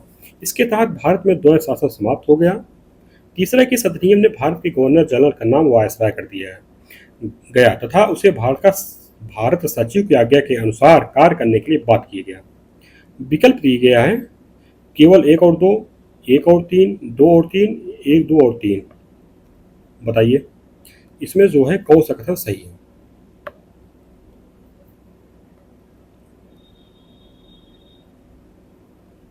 इसमें देखा जाए ना तो पहला कथन दिया गया इस अधिनियम ने भारत से कंपनी के शासन को समाप्त कर दिया। कथन हमारा सही है पहला। दूसरा इसके तहत भारत में द्वैध शासन समाप्त हो गया। ये भी कथन हमारा सही है। तीसरा कि इस अधिनियम ने भारत के गवर्नर जनरल का नाम बदल करके वायसराय कर दिया तथा उसे भारत सचिव की आज्ञा के अनुसार कार्य करने के लिए बात किया गया। ये भी कथन हमारा सही है। हमारा तीनों कथन सही है। और जब तीनों कथन सही है तो हमारा विकल्प कौन सा सही है? विकल्प डी सही हो जाएगा। इसमें क्या है ना कि इसके तहत जो भारत शासन अधिनियम 1858 आया था, इसके तहत जो भारत में बोर्ड ऑफ कंट्रोल और कोर्ट ऑफ डायरेक्टर जो पद होता था ना उसको समाप्त कर दिया गया। तो इसी से द्वैध शासन चलता था और इसी को ही द्वैध शासन कहा जाता था कि एक तरफ बोर्ड ऑफ कंट्रोल है दूसरी तरफ कोर्ट ऑफ डायरेक्टर है। इसको जो है समाप्त कर दिया गया। और इसमें जो है एक पद लाया गया था, भारत सचिव का पद लाया गया था। और इनमें क्या था ना कि इनकी सहायता के लिए 15 सदस्यीय जो है सलाहकारी परिषद का गठन किया गया था। अगला प्रश्न देखेंगे। दिए गए है कि निम्नलिखित कथनों पर विचार कीजिए। भारत में ब्रिटिश लोकतंत्र के अनुरूप लोकतंत्र की स्थापना की गई है। भारत में प्रत्यक्ष लोकतंत्र के स्थान पर अप्रत्यक्ष लोकतंत्र की स्थापना की गई है। तीसरा कथन है कि भारतीय संविधान अमेरिका के पश्चात विश्व का दूसरा सबसे बड़ा लिखित संविधान है। विकल्प है केवल 1 और 2, 1 और 3, 2 और 3, 1, 2 और 3। बताइए इसमें से कौन सही होगा?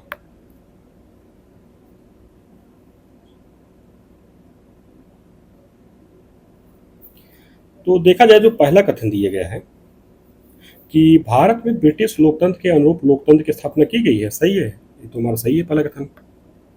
और दूसरा जो कथन दिया भारत में प्रत्यक्ष लोकतंत्र के स्थान पर अप्रत्यक्ष लोकतंत्र की स्थापना की, ये भी हमारा सही है। अप्रत्यक्ष लोकतंत्र की स्थापना की गई है। तीसरा भारतीय संविधान अमेरिका के पश्चात विश्व का सबसे बड़ा लिखित संविधान है। सही गलत है ये?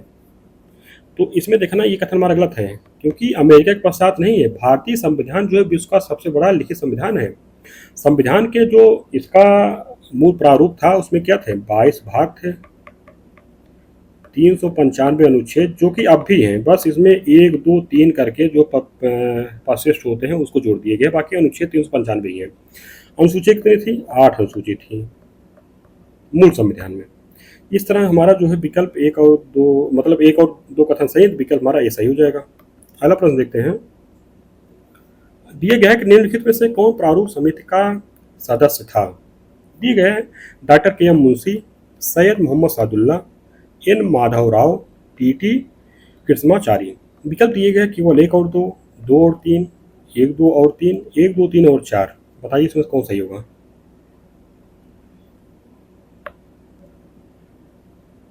तो इसमें जो नाम दिए गए हैं, पहली बात तो आप इसमें जान जाइए प्रारूप समिति में कितने सदस्य थे। एक अध्यक्ष भी थे।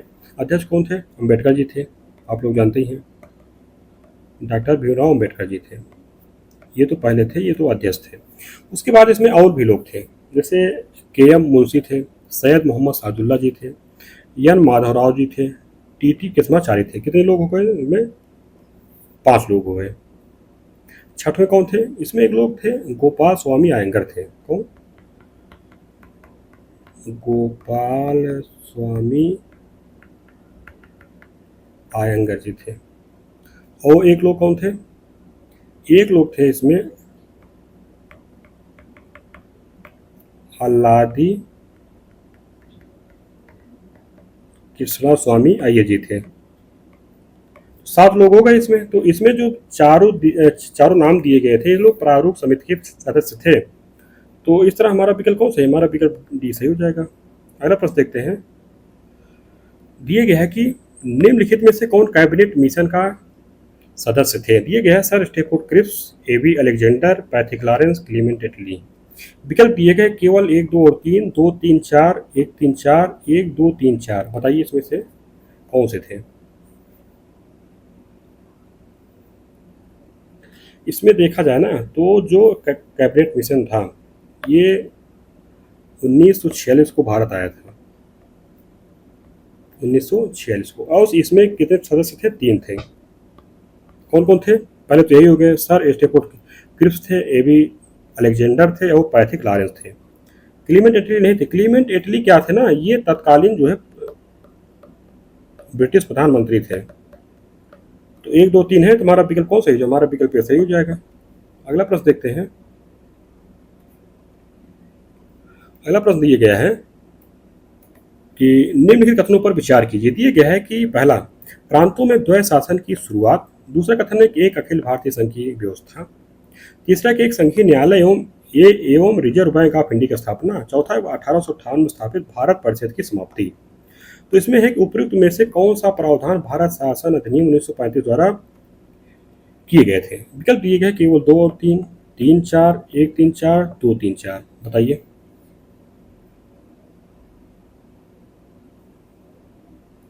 तो इसमें जो पहला कथन दिए गया है कि प्रांतों में द्वैध शासन की शुरुआत, प्रांतों में द्वैध शासन की शुरुआत नहीं की गई थी। प्रांतों में जो है द्वैध शासन की समाप्ति की गई थी। प्रांतों में द्वैध शासन की समाप्ति कर दी गई थी और जो द्वैध शासन थे ये केंद्र स्तर पर इसको लागू किया गया था। पहला कथन गलत हो जाएगा। दूसरा है कि एक अखिल भारतीय संघ की स्थापना की गई थी, की व्यवस्था की गई थी। मतलब हालांकि ये जो है अस्तित्व में आ नहीं पाई थी, लेकिन है कि व्यवस्था की गई थी। तो ये तो हमारा सही हो जाएगा। अस्तित्व में मतलब इसलिए नहीं आ पाए थे क्योंकि जो देसी रियासत थे ना इसमें शामिल नहीं हुए थे। तीसरा है एक संघीय न्यायालय एवं रिजर्व बैंक ऑफ इंडिया की स्थापना की गई थी। ये भी सही है। चौथा है 1858 में स्थापित भारत परिषद की समाप्ति की गई थी। ये भी सही है हमारा। तो 2, 3, 4 हमारा सही है। विकल्प हमारा कौन सही हो जाएगा? विकल्प जो है डी सही हो जाएगा। और भारत शासन अधिनियम 1935 के तहत कुछ जैसे और भी व्यवस्था की गई। इसमें क्या था ना कि 11 में से 6 विधानमंडलों में, कितने? 11 में से 6 विधानमंडल में द्विसदनीय व्यवस्था की गई थी। द्विसदनीय व्यवस्था की गई थी और 1898 में स्थापित जो भारत परिषद है उसको समाप्त कर दिया गया था। तो विकल्प हमारा डी सही हो जाएगा। अगला प्रश्न है कि भारतीय संविधान नागरिकों को निम्नलिखित अधिकार एवं विशेषाधिकार प्रदान करता है, विदेशियों को नहीं। मतलब दिए गए कौन कौन से? पहला है केवल धर्म, मूल वंश, जात, लिंग या जन्म स्थान के आधार पर विभेद का प्रतिषेध। दूसरा है कि अल्पसंख्यकों की भाषा, लिपि और संस्कृति का संरक्षण। तीसरा है कि अल्पसंख्यकों को शैक्षणिक संस्थानों की स्थापना एवं उसके संचालन का अधिकार है। विकल्प दिए गया है केवल 1 और 2, 2 और 3, 1 और 3, 1, 2 और 3। बताइए इसमें से कौन से जो है कथन हमारे सही है? यानी कथन मतलब है कि जो कि अधिकार जो है भारतीयों को प्राप्त है, विदेशियों को नहीं प्राप्त है। बताइए। इसमें जो पहला दिया गया है अधिकार कि केवल धर्म, मूल वंश, जात, लिंग या जन्म स्थान के आधार पर विभेद का प्रतिषेध किया गया ना, ये भारतीयों को प्राप्त है, विदेशियों को नहीं। तुम्हारा सही है। दूसरे का अल्पसंख्यकों की भाषा, लिपि और संस्कृति का संरक्षण, ये भी जो भारतीयों को प्राप्त है, विदेशियों को नहीं प्राप्त है ये।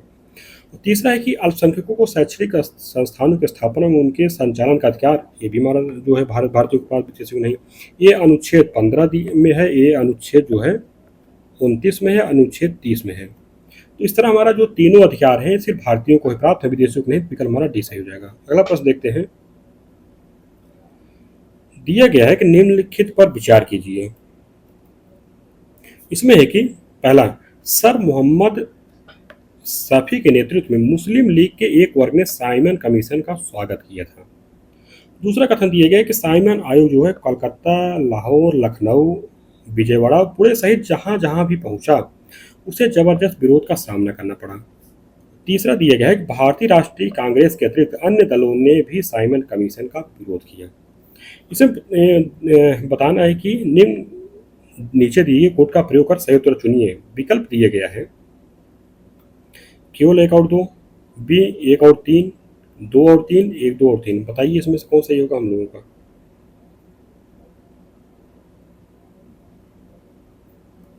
इसमें जो पहला कथन दिया गया है, पहला कथन है कि सर मोहम्मद शफी के नेतृत्व में मुस्लिम लीग के एक वर्ग ने साइमन कमीशन का स्वागत किया था। ये तो सही हमारा स्वागत किया गया था इनके द्वारा। दूसरा है कि साइमन आयोग जो है कलकत्ता, लाहौर, लखनऊ, विजयवाड़ा, पुणे सहित जहां जहां पहुंचा उसको जो है भारतीयों द्वारा जबरदस्त विरोध का सामना करना पड़ा था एवं साइमन वापस जाओ के नारे लगाए गए थे। ये तो हमारा सही गलत है, हमारा ये बात सही है। तीसरा कि भारतीय राष्ट्रीय कांग्रेस के अतिरिक्त अन्य दलों ने भी साइमन कमीशन का विरोध किया था। विरोध नहीं किया था, स्वागत किया था। तो हमारा कथन जो है गलत हो जाएगा। इसमें जैसे कौन कौन सी पार्टी थी कांग्रेस के अतिरिक्त, जैसे मद्रास की जस्टिस पार्टी थी। कौन? मद्रास की जस्टिस पार्टी।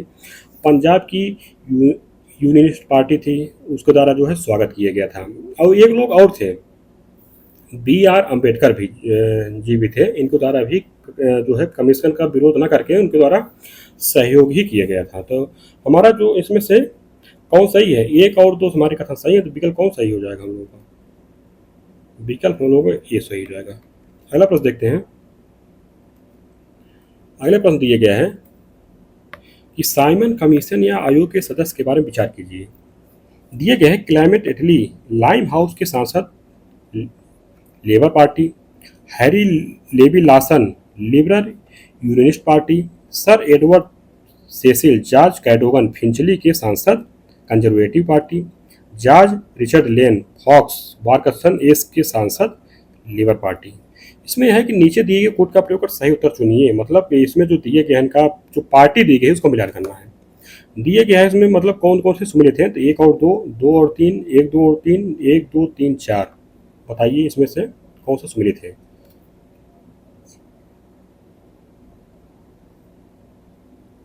इसमें देखा जाए ना, जो पहला दिया गया है कि क्लेमेंट इटली जो है लाइम हाउस के सांसद थे, लेबर पार्टी से थे, तो सही है। दूसरा है कि हैरी लेवी लासन जो है ये लिबरल यूनियनिस्ट पार्टी से थे, तो दूसरा सही हमारा। तीसरा ठीक है Sir Edward Cecil George Cadogan Finchley के सांसद का दिया गया है कंजर्वेटिव पार्टी, तो ये भी हमारा सही है, ये इसी पार्टी से थे। चौथा कि जॉर्ज रिचर्ड लेन दिए गए हैं, तो ये जो थे फॉक्स वार्कसन एस के सांसद थे। ये कौन सी पार्टी से? ये इनकी जो पार्टी थी ना, ये जो है लेबर पार्टी नहीं थी, इनकी पार्टी थी कंजर्वेटिव पार्टी। कंजर्वेटिव पार्टी से थे। तीन सुमित नहीं है, मतलब गलत है। 1, 2, 3 सही है, तुम्हारा विकल्प सी सही हो जाएगा। अगला प्रश्न देखते हैं। दिए गए भारतीय संविधान के संदर्भ में निम्नलिखित कथनों में से कौन सा सही है। दिए गया है कि 26 जनवरी 1950 को संविधान सभा द्वारा अंगीकृत किया गया था। दूसरा कि यह 26 नवंबर 1949 को लागू हुआ। दिए विकल्प दिए गया है कि 1 और 2 दोनों, केवल 2, केवल 1, ना तो 1 ना ही 2। बताइए कौन सा इसमें सही है। इसमें देखा जाए ना, जो पहला कथन है कि इसे 26 जनवरी 1950 को संविधान सभा अंगीकृत किया गया था। अंगीकृत नहीं किया गया था, अंगीकृत किया गया था 26 नवंबर 1949 को। जो लागू हुआ था 26 जनवरी 1950 को। तो ये एक दूसरे जो है मतलब इंटरचेंज कर दिया गया, दोनों कथन गलत है। तो इसमें से जो बताना था कि कौन सा सही है, तो हमारा विकल्प जो है कौन सही हो जाएगा। विकल्प हमारा डी सही हो जाएगा। इसमें से ना तो 1 सही है, ना तो 2 सही है। अगला प्रश्न देखेंगे। एक भारतीय संविधान के संदर्भ में निम्नलिखित कथनों में से कौन सा सही है? तो इसमें दिए गया है, पहला कथन है भारत का संविधान मुद्रित और टंकित है। दूसरा कथन है संविधान में पहले संशोधन के समय राज्यसभा नहीं थी। तीसरा कथन है कि आज की तिथि तक संविधान में 106 बार संशोधन किया जा चुका है। तो इसमें बताना कौन सही है? विकल्प है 1 और 2, 1 और 3, 2 और 3, 1, 2 और 3। बताइए कौन सही है इसमें से? इसमें देखा जाए ना, जो पहला कथन है भारत का संविधान मुद्रित और टंकित है, सही गलत है? ये हमारा कथन गलत है। मुद्रित और टंकित नहीं है, हाथ से लिखा गया था। ये हस्तलिखित और सुलेखित है। इसको मतलब किसके द्वारा लिखा गया था? इसको ये एग्जाम में आ चुका है, पूछ चुका है। ये जो लिखा गया था प्रेम बिहारी नारायण के द्वारा लिखा गया था। तो हमारा कथन जो है ये गलत हो जाएगा। दूसरा कथन दिया गया है संविधान में पहले संशोधन के समय राज्यसभा नहीं थी, तो सही है हमारा, क्योंकि जो पहला संशोधन हुआ था कब हुआ था? 1951 में हुआ था। राज्यसभा का मतलब अस्तित्व कब आया था? 1952 में आया था। तो कथन हमारा दूसरा जो है सही है। तीसरा कि आज की तिथि तक संविधान में 106 बार संशोधन किया जा चुका है, सही है गलत है? ये हमारा सही है। 2 और 3 सही है, तुम्हारा विकल्प जो है सी सही हो जाएगा। इसमें क्या है ना, 106वां जो संविधान संशोधन जो है सितंबर 2023 पारित किया गया, इसका उद्देश्य जो है विधानमंडल में महिलाओं का प्रतिनिधित्व जो है बढ़ाना है। ये कब तक लागू रहेगा? ये 15 वर्ष की अवधि तक जो है लागू रहेगा। विकल्प हमारा सी हो जाएगा। अगला प्रश्न देखते हैं। दिया गया है कि भारत में ब्रिटिश शासन के दौरान सिविल सेवकों की भर्ती के विषय में सिविल सेवकों के चयन और भर्ती के लिए खुली प्रतियोगिता जो है किसके द्वारा शुरू की गई थी? विकल्प दिए है चार्टर एक्ट 1833, 1853, भारत परिषद अधिनियम 1861, भारत सरकार अधिनियम 1858। बताइए।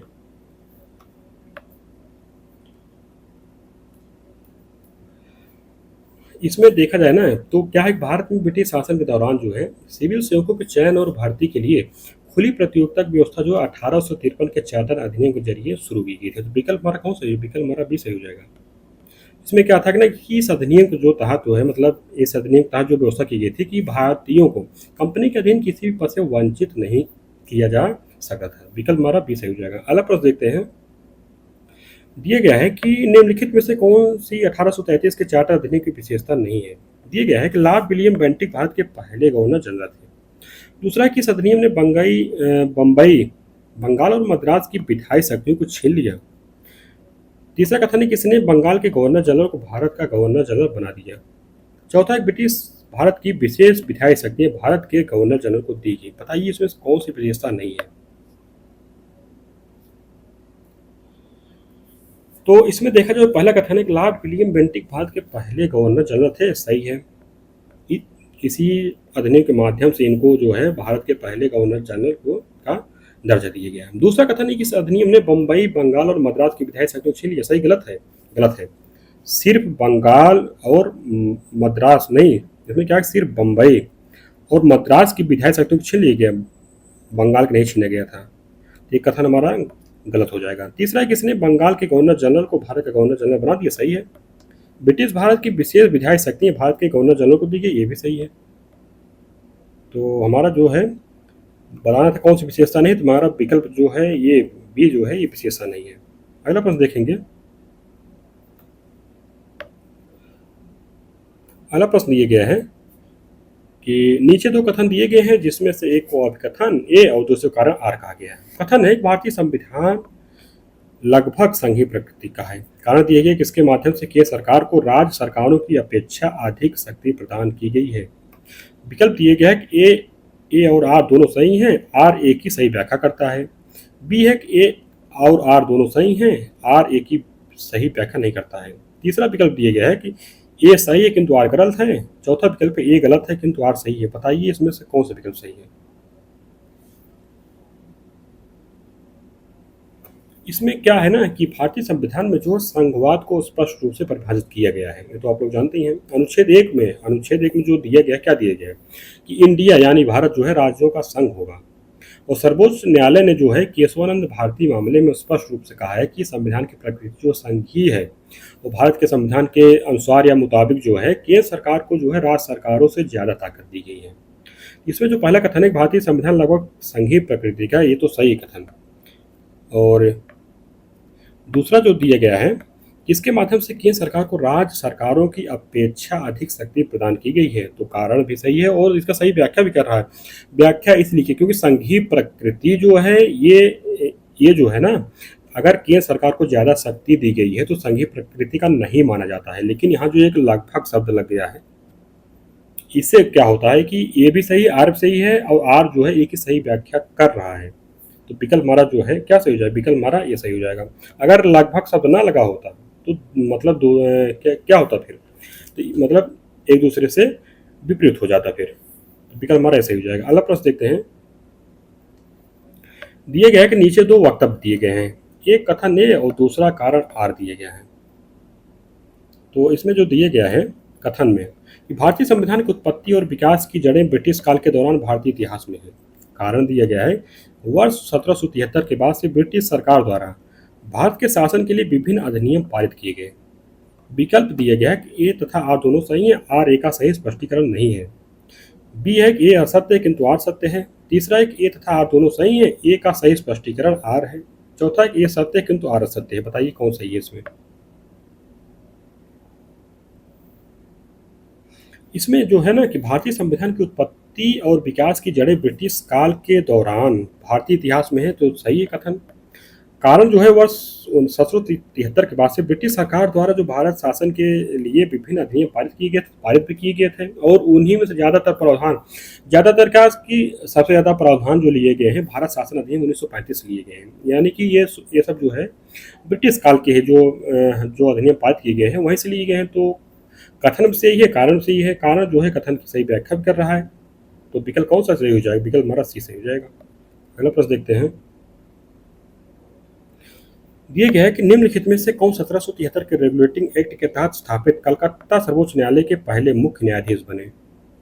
दिए गए sir John Hyde, sir Stephen, sir Robert Chambers, sir Elijah Impey. बताइए।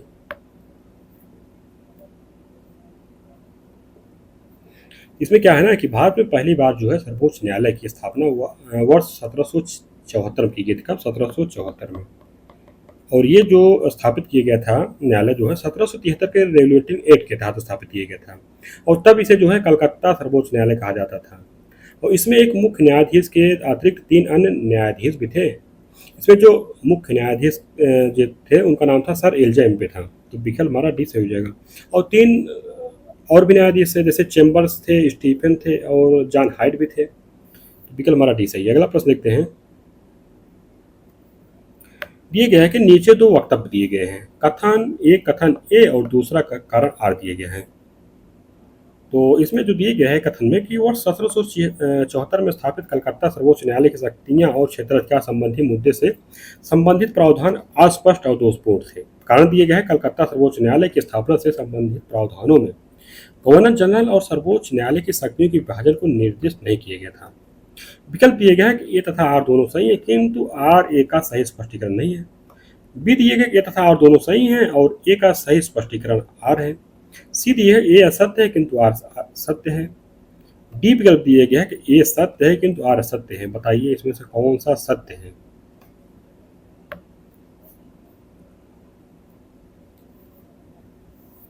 इसमें दिए गया है पहला कथन जो कथन ए दिया गया है कि वर्ष 1774 में स्थापित कलकत्ता सर्वोच्च न्यायालय की शक्तियों और क्षेत्राधिकार संबंधी मुद्दे से संबंधित प्रावधान अस्पष्ट और दोषपूर्ण थे।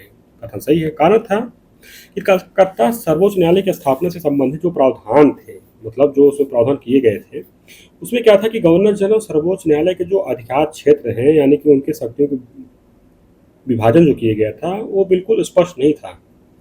तो कारण भी सही है और कारण जो है कथन की व्याख्या कर रहा है। तो विकल्प हमारा कौन सही हो जाएगा, विकल्प हमारा बी सही हो जाएगा।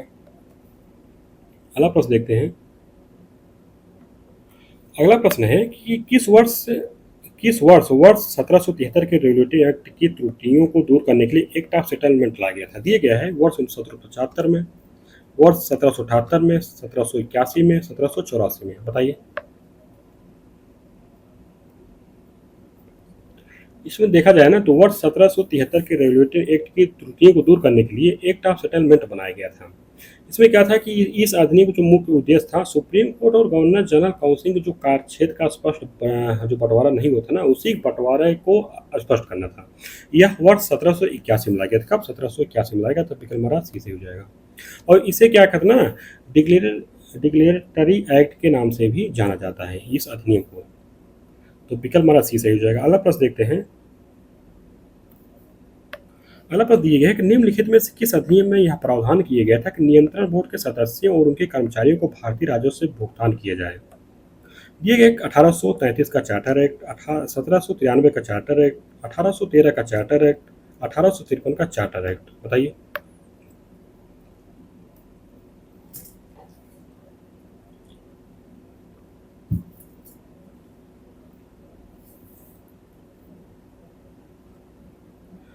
तो इसमें जो नियंत्रण बोर्ड के सदस्यों और उनके कर्मचारियों को भारतीय राजस्व वेतन के भुगतान का जो प्रावधान किया गया था, वो किया गया था 1793 के चार्टर एक्ट के माध्यम से किया गया था। विकल्प हमारा भी सही हो जाएगा। तो इसमें क्या था ना कि जो ये प्रावधान किया गया था, इसमें था कि जो प्रावधान था कि नियंत्रण बोर्ड के सदस्यों उनके कर्मचारियों को भारतीय राजस्व से भुगतान किया जाए, और इसको समाप्त कर दिया गया था। समाप्त किया गया था कि भारत शासन अधिनियम 1919 में। यानी कि जो है नियंत्रण बोर्ड के सदस्यों को जो वेतन दिया जाता था उनके कर्मचारियों को, इसको जो समाप्त कर दिया गया 1919 में। विकल्प हमारा भी सही हो जाएगा। अगला प्रश्न देखते हैं। दिए गए निम्नलिखित में से कौन सा युग सुमेलित है? दिए गए अधिनियम और तत्कालीन गवर्नर जनरल दिए गए हैं। तो इसमें है, पहला है Pitt's India act, Lord ब्लेजली। Charter अधिनियम 1853, लॉर्ड डलहौजी। तीसरा है कि भारतीय परिषद अधिनियम 1861, लॉर्ड कैनिंग। विकल्प दिए गए केवल दो, केवल तीन, दो और तीन, एक और तीन। बताइए।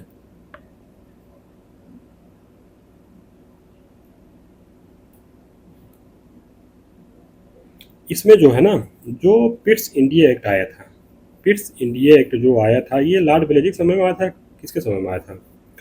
पिट्स इंडिया एक्ट जो है वारेन हेस्टिंग के समय पारित किया गया था। ये तो पहला जो है ये सुमिलित नहीं है। दूसरा एक चार्टर अधिनियम 1853, लॉर्ड डलहौजी के समय में, ये तो सुमिलित है। तीसरा कि भारतीय परिषद अधिनियम 1861, लॉर्ड कैनिंग के समय में, भी सही है। पिट्स इंडिया एक्ट आया कब था? ये पिट्स इंडिया आया था 1784 में।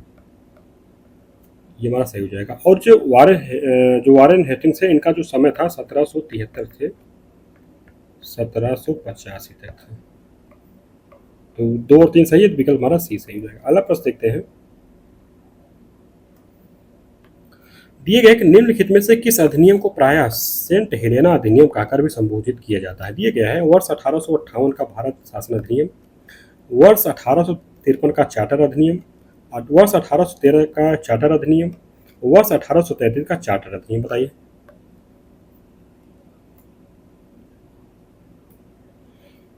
तो इसमें क्या है ना कि जो सेंट हेलेना अधिनियम जो है, इसको जो है 1833 के चार्टर अधिनियम को कहा जाता है। विकल्प हमारा डी सही होगा। इसमें है कि इसे सेंट हेलेना अधिनियम 1833 के रूप में भी जाना जाता है। इसके माध्यम से क्या मतलब इसलिए जाना जाता है कि इसके माध्यम से सेंट हेलेना द्वीप का नियंत्रण जो है ईस्ट इंडिया कंपनी से क्राउन को स्थानांतरित, किससे? ईस्ट इंडिया कंपनी से जो है क्राउन को दे दिया गया था। कौन सा द्वीप? सेंट हेलेना द्वीप। विकल्प हमारा डी सही हो जाएगा। अगला प्रश्न देखते हैं। दिए गए कि बोर्ड ऑफ कंट्रोल के संदर्भ में निम्नलिखित तथ्यों पर विचार कीजिए। दिए गया है, पहला कथन है कि इसकी स्थापना वर्ष 1792 में की गई थी। दूसरा है कि इसके माध्यम से ब्रिटिश सरकार भारत में कंपनी के नागरिक, सैन्य और राजस्व कार्यों पर पूर्ण नियंत्रण रखती थी। तो बताइए इसमें से कौन सही है कथन?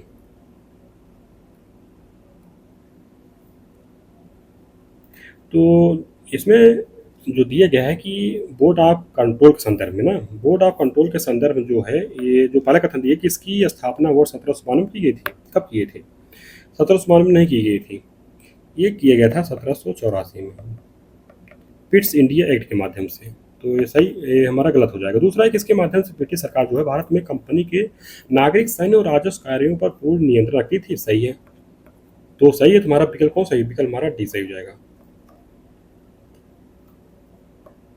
अगला प्रश्न देखते हैं। दिए गए हैं किस अधिनियम के तहत ब्रिटिश ईस्ट इंडिया कंपनी विशुद्ध रूप से प्रशासनिक निकाय बन गई थी? दिए गए हैं विकल्प। वर्ष 1773 का रेगुलेटिंग एक्ट, वर्ष 1853 का चार्टर अधिनियम, वर्ष 1858 का भारत शासन अधिनियम, वर्ष 1833 का चार्टर अधिनियम। बताइए।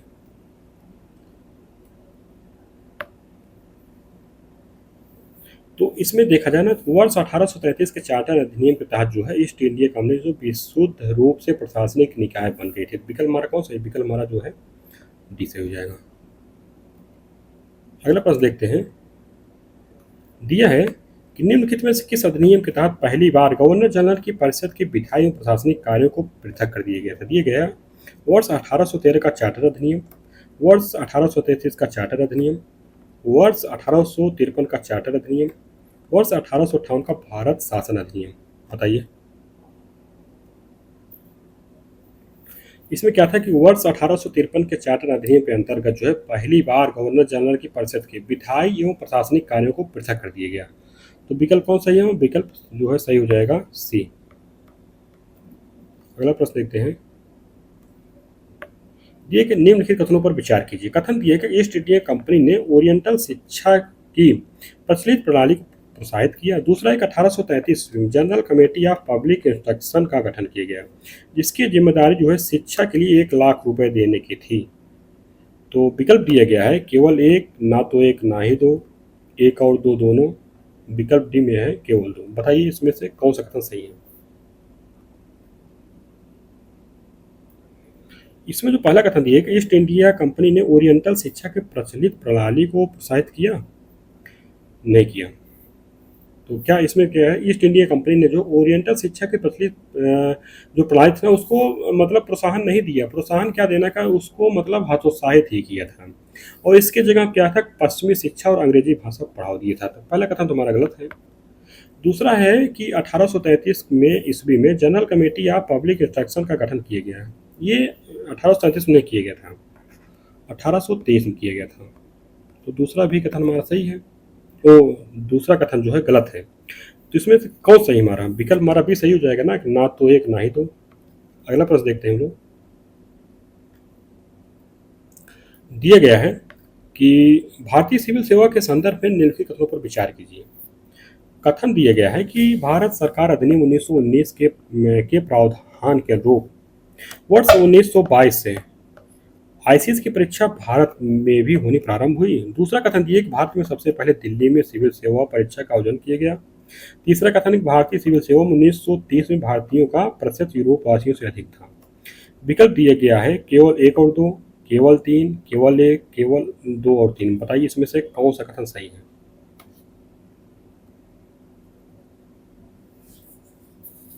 इसमें क्या है ना कि भारत में आधुनिक मेरिट आधारित जो सिविल सेवा यानी कि आईसीएस जो परीक्षा थी उसका प्रारंभ 1854 में लंदन में सिविल सेवा आयोग की स्थापना से हुआ था, और भारत सरकार अधिनियम 1919 के प्रावधान के अनुरूप वर्ष 1922 से आईसीएस की परीक्षा जो है भारत में भी होनी प्रारंभ हुई। और ये जो जो परीक्षा हुई थी ना, पहली परीक्षा जो है इलाहाबाद में हुई थी, बाद में दिल्ली में हुई थी। तो पहला कथन जो है हमारा जो सही हो जाएगा। दूसरा है कि भारत में सबसे पहले दिल्ली में नहीं, दिल्ली में नहीं, अभी तो हुआ है। इसमें जो है ये कहाँ हुई थी? इलाहाबाद में हुई थी, और ये तो हम लोग जानते ही हैं। तो दूसरा कथन हमारा गलत है। तीसरा है कि भारतीय सिविल सेवा में 1930 में भारतीयों को प्रसिद्ध जो यूरोपवासियों से अधिक था, अधिक था नहीं, ये कब हुआ था? ये जो है 1930 नहीं, 1941 तक हुआ था। ये 1940 के दशक में लगभग हुआ था। तो तीसरा कथन हमारा गलत है। तुम्हारा एक सही है, तो विकल्प हमारा सी सही हो जाएगा। अगला प्रश्न देखते हैं। दिए गए कि निम्नलिखित युगों में से कौन से सही सुमेलित हैं? युग में दिया गया है, एक तरफ अधिनियम दिए गए, एक तरफ विशेषता दिए गए। भारत सरकार अधिनियम 1935, इसकी क्या विशेषता थी? इसकी विशेषता थी संवैधानिक निरंकुशता का सिद्धांत जो है ये सुमेलित है कि नहीं हम लोगों का? बताइए। ये तुम्हारा सुमेलित है ना, तो ये जो है ये सुमेलित है इससे। पहला हमारा सम्मिलित है। दूसरा दिया गया है कि भारत शासन अधिनियम 1919, इसमें जो व्यवस्था दी गई थी, केंद्र में द्विसदनीय विधायिका का प्रावधान दिया गया था। ये भी हमारा सही हो जाएगा। और इसी जो भारत शासन अधिनियम 1919 था ना, इसी के माध्यम से जो है प्रांतों में द्वैत शासन की स्थापना की गई थी और 1935 में हटा लिया गया था। और 1935 में जो है प्रांतों से द्वैत शासन हटा करके केंद्र में द्वैत शासन को लागू कर दिया गया था। तो ये तो हमारे सम्मिलित है। और तीसरा जो है कि 1853 का चार्टर एक्ट, इसमें जो व्यवस्था की गई कि भारतीय विधान परिषद की स्थापना की गई थी, ये भी हमारा सम्मिलित है। तो 1 और 2 3 हमारा तीनों सम्मिलित है, विकल्प हमारा डी सही हो जाएगा। अगला प्रश्न देखते हैं। अगले प्रश्न दिया गया है कि भारतीय संविधान के संदर्भ में निम्नलिखित कथनों पर विचार कीजिए। पहला कथन है, भारतीयों की ओर से संविधान सभा की सर्वप्रथम मांग जो है मई 1934 में रांची में कांग्रेस पार्टी ने की थी। दूसरा कथन दिया गया है कि वर्ष 1934 में भारत में संविधान सभा के गठन का विचार एवं राय ने दिया। विकल्प है केवल एक, ना तो एक ना ही दो, एक और दो दोनों, केवल दो। बताइए इसमें से कौन सा कथन सही है।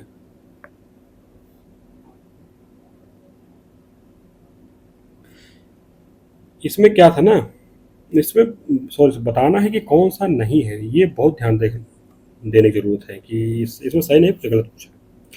तो इसमें क्या है ना कि भारतीयों की ओर से जो संविधान सभा की सर्वप्रथम मांग मई 1934 रांची में कांग्रेस पार्टी ने नहीं किया था, ये जो है रांची में 1934 में स्वराज पार्टी द्वारा किया गया था।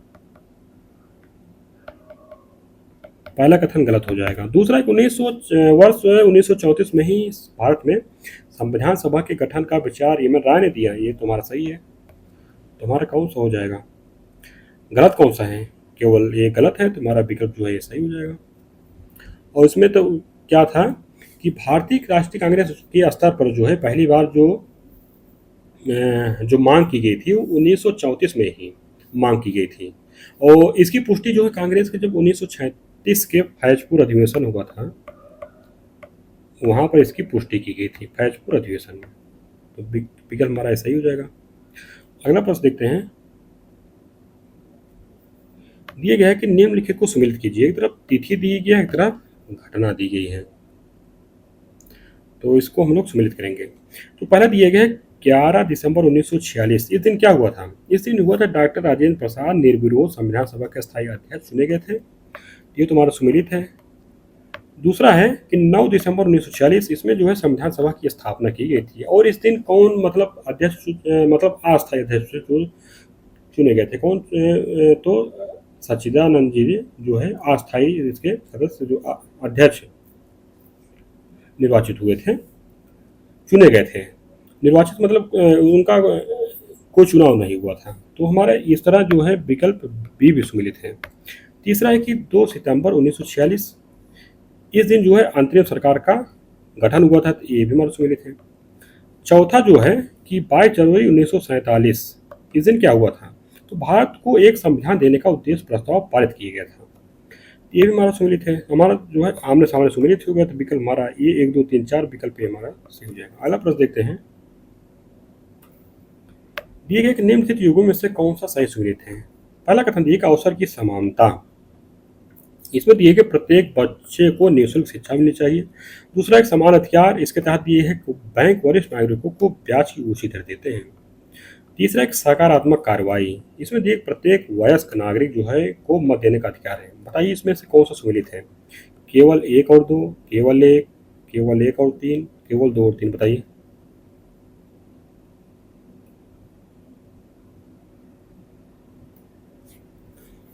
इसमें देखा जाए ना, जो पहला कथन दिया है अवसर की समानता, अवसर की समानता का मतलब है सबको समान अवसर, कि प्रत्येक बच्चे को निःशुल्क शिक्षा मिलनी चाहिए, ये तुम्हारा सम्मिलित है। दूसरा है कि समान अधिकार, समान अधिकार मतलब होता है कि सबको जो है जो मतलब किसी चीज़ का मतलब अधिकार देना हो तो सबको समान रूप से दिया जाए। तो इसमें दिए एक बैंक वरिष्ठ नागरिकों को ब्याज की उचित दर देते हैं, ये तो समान अधिकार नहीं है, समान अधिकार नहीं, ये मतलब सम्मिलित नहीं है। तीसरा एक सकारात्मक कार्रवाई, सकारात्मक कार्रवाई में दिए गए है प्रत्येक वयस्क नागरिक को मत देने का अधिकार है, ये भी हमारा सम्मिलित नहीं है। सकारात्मक होता है कि जो पिछड़े हो, जो उस तरह के योग्य न हो, हाँ, तो उनके लिए कोई विशेष जैसे प्रावधान किए जाए तो उसको कहा जाता है सकारात्मक कार्रवाई। सही पूछो तो सकारात्मक कार्रवाई मतलब बैंक वरिष्ठ नागरिकों को ब्याज की उचित दर देते हैं, ये हो जाएगा। समान अधिकार जो हो जाएगा, ये अधिकार दिए गए समान प्रत्येक वयस्क नागरिक को मत देने का अधिकार।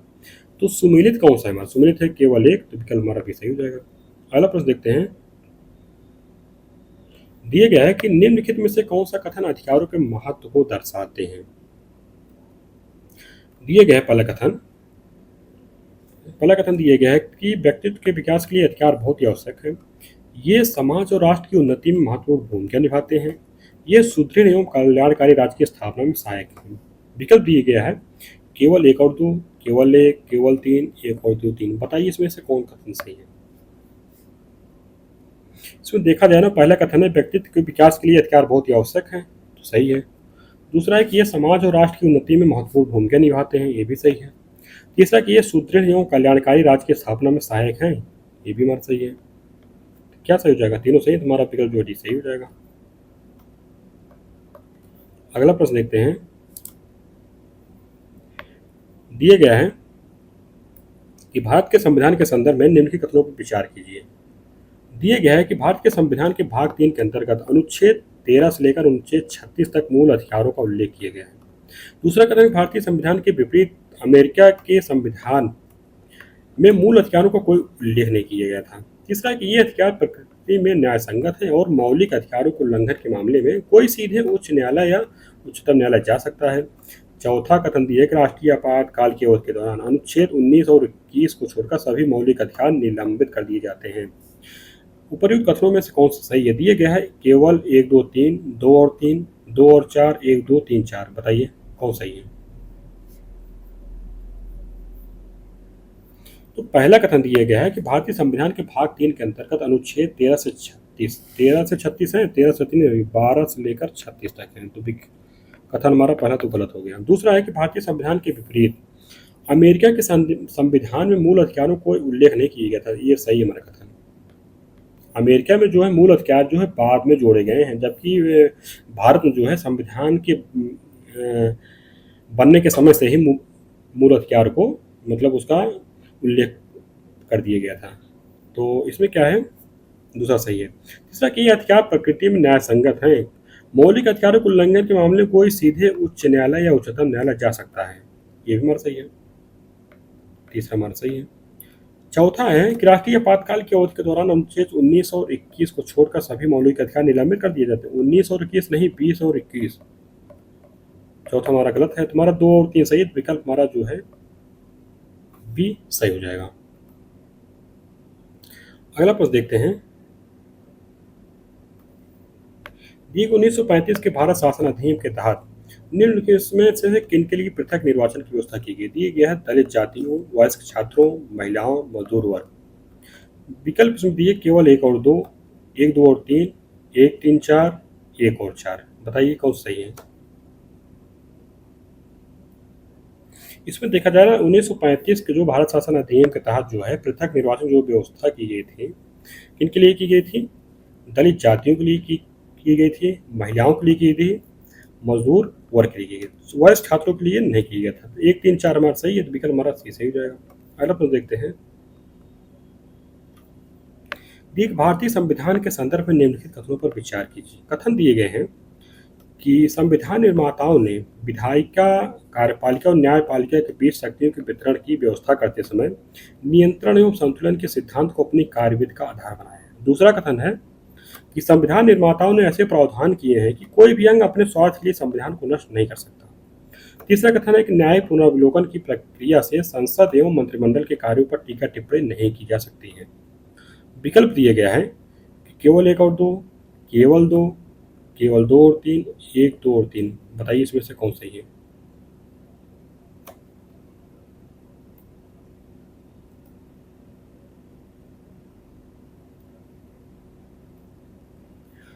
तो इसमें देखा जाए तो जो पहला कथन दिया गया है कि संविधान निर्माताओं ने विधायिका, कार्यपालिका और न्यायपालिका के बीच शक्तियों के वितरण की व्यवस्था करते समय नियंत्रण एवं संतुलन के सिद्धांत को कार्यविधि का आधार बनाया है। ये भारतीय संविधान की विशेषता है। पहला कथन सही है। दूसरा कथन है कि संविधान निर्माताओं ने ऐसे प्रावधान किए हैं कि कोई भी अंग अपने स्वार्थ के संविधान को नष्ट नहीं कर सकता, ये भी हमारा सही है। तीसरा कि न्यायिक पुनर्विलोकन की प्रक्रिया से संसद एवं मंत्रिमंडल के कार्यों पर टीका टिप्पणी नहीं की जा सकती। इसी न्यायिक पुनर्विलोकन के माध्यम से जो है संसद एवं मंत्रिमंडल के द्वारा जो कानून बनाए जाते हैं जो विसम्मत नहीं होते हैं, संविधान के प्रावधानों से मेल नहीं खाते हैं, उन पर टीका टिप्पणी होती है न्यायालय के द्वारा, और मतलब असंगत पाए जाने पर न्यायालय द्वारा निरस्त भी कर दिया जाता है। तो कथन जो हमारा 3 जो है ये गलत है, 1 और 2 सही है, तो विकल्प हमारा ये सही हो जाएगा। अगला प्रश्न देखते हैं। दिए गए भारतीय संविधान के मूल संरचना में शामिल तत्व है। दिए गए हैं कल्याणकारी राज्य, कानून का शासन, एकल नागरिकता, सरकार की संसदीय प्रणाली, स्वतंत्र और निष्पक्ष चुनाव का सिद्धांत। विकल्प है केवल 1, 2 और 3, 1, 3, 4, 5, 1, 2, 4, 5, 1, 2, 3, 4, 5। बताइए इसमें से कौन कथन हमारा सही है।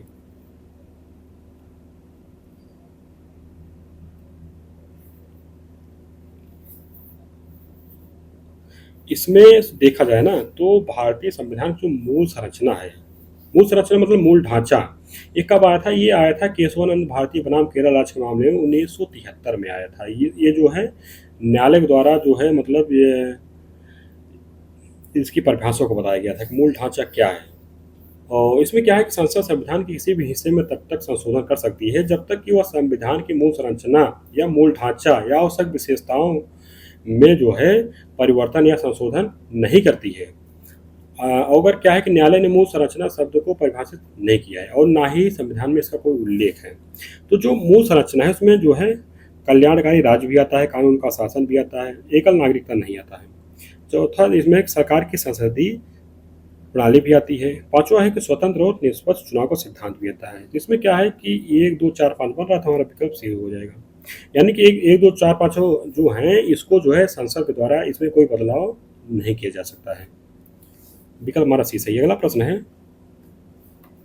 दिए गया है कि न्यायपूर्ण समाज वह है जिसमें परस्पर सम्मान की बढ़ती हुई भावना और अपमान की घटती हुई भावना मिलकर एक करुणा से भरे समाज का निर्माण करे।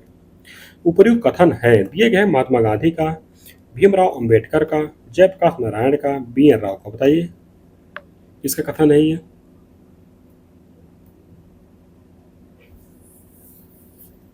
तो ये जो कथन है ना कि न्यायपूर्ण समाज वह है जिसमें परस्पर सम्मान की बढ़ती हुई भावना और अपमान की घटती हुई भावना मिलकर एक करुणा से भरे समाज का निर्माण करे, ये जो कथन है डॉक्टर भीमराव अंबेडकर जी का है। विकल्प हमारा भी सही हो जाएगा। अगला प्रश्न देखते हैं। दिया गया है कि निम्नलिखित में से कौन से प्रावधान ब्रिटेन से लिए गए हैं। दिए गया है विधि का शासन, संसदीय शासन, मौलिक कर्तव्य, सर्वोच्च न्यायालय के न्यायाधीशों की पदमुक्ति। बताइए इसमें। विकल्प है केवल 1 और 2, 2 और 3, 1, 2 और 3, 1, 2, 3, 4। बताइए।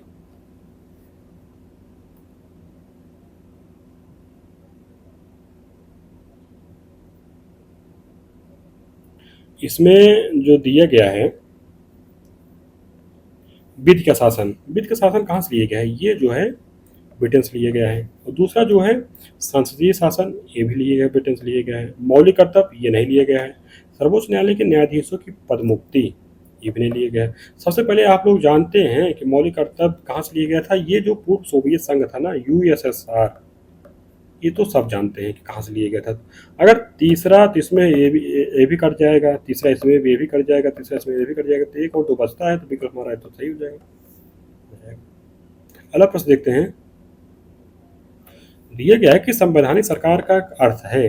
दिया गया है कि एक संघीय ढांचे के साथ एक राष्ट्र की प्रतिनिधि सरकार, एक सरकार जिसका मुख्य नाम मात्र शक्तियों को आनंद लेता है, तीसरा कि एक सरकार जिसका मुख्य नाम मात्र शक्तियों को आनंद लेता है, चौथा संविधान की शर्तों द्वारा सीमित सरकार। बताइए।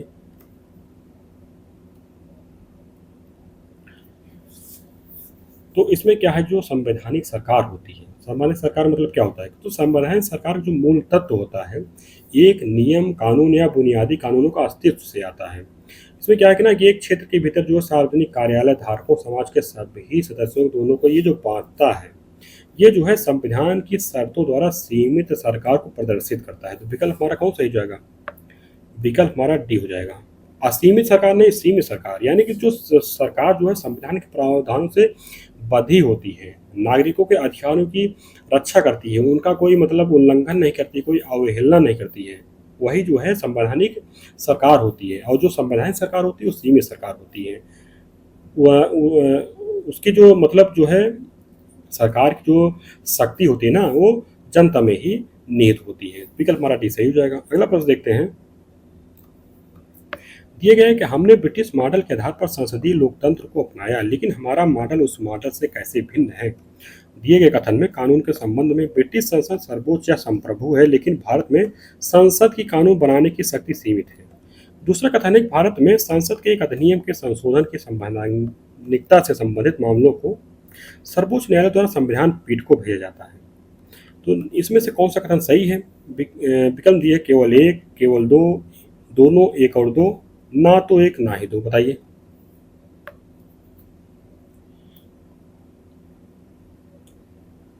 तो इसमें देखा जाए क्या है कि भारत में सरकार की जो संसदीय प्रणाली है ना, ये काफ़ी हद तक जो है ब्रिटिश संसदीय प्रणाली पर आधारित है। इसमें क्या है कि जैसे क्या है कि हालांकि यह कभी भी जो है ब्रिटिश प्रणाली की जो है यानी प्रतिक्रिया नकल नहीं बनी है। मतलब इसमें जो भिन्नता है, जो संसद है, जो संसदीय प्रणाली जो ली गई है, वो तो ब्रिटेन से ही ली गई थी। लेकिन इसमें जो भिन्नता है, तो भिन्नतम क्या है। जैसे पहला कथन है कानून के संबंध में ब्रिटिश संसद सर्वोच्च या संप्रभु है, लेकिन भारत में संसद की कानून बनाने की शक्ति जो सीमित है। ये तुम्हारा सही है। दूसरा है कि भारत में संसद के एक अधिनियम के संशोधन की संवैधानिकता संबंधित मामलों को सर्वोच्च न्यायालय द्वारा संविधान पीठ को भेजा जाता है। बिल्कुल भेजा जाता है। और दूसरा भी कथन हमारा सही है। तो दोनों कथन सही है, तो विकल्प हमारा क्या बन जाएगा, सी बन जाएगा। अगला प्रश्न देखते हैं। अगले प्रश्न दिया गया है कि निम्नलिखित युगों पर विचार कीजिए। एक तरफ दिए गए संविधान के प्रावधान दिए गए, उसके बाद स्रोत और देश दिए गए हैं। तो इसमें दिए गया है कि पहला जो है मौलिक कर्तव्य, राज्य के नीति निर्देशक तत्व दिए गए हैं। उसको तीसरे में दिए कि विधि द्वारा स्थापित प्रक्रिया दिए गई। चौथे में दिए कि व्यापार एवं वाणिज्य संबंधी प्रावधान दिए गए। इसमें बताना है कि उपर्युक्त युग्म में से कितने सही सुमेलित हैं। विकल्प है केवल एक युग्म, केवल दो युग्म, केवल तीन युग्म, सभी चारों युग्म। बताइए।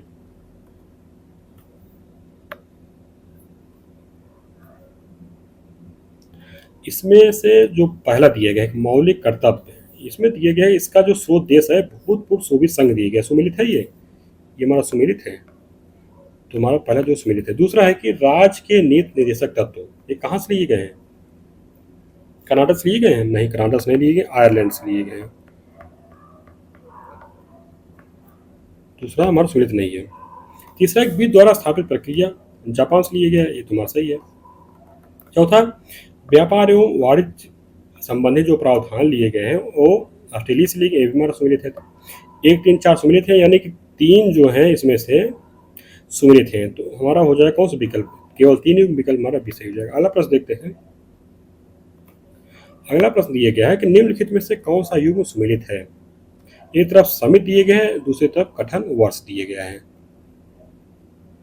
तो इसमें दिए गए कोठारी समिति 1976, सतीश चंद्र समिति 1989, होटा समिति, यानी कि होटा क्या, होता समिति है, इसको हिंदी में होता समिति कहते हैं, 2004 दिए गया है। तो इसमें विकल्प दिए केवल एक और दो, दो व तीन, एक व तीन, एक, दो और तीन। बताइए इसमें कौन सुमेलित है। सुमेलित गैस में हम देखेंगे कोठारी समिति जो गठन वर्ष है 1976 था। ये तुम्हारा सही है। दूसरा कि सतीश चंद्र समिति 1989, ये भी हमारा सुमेलित है।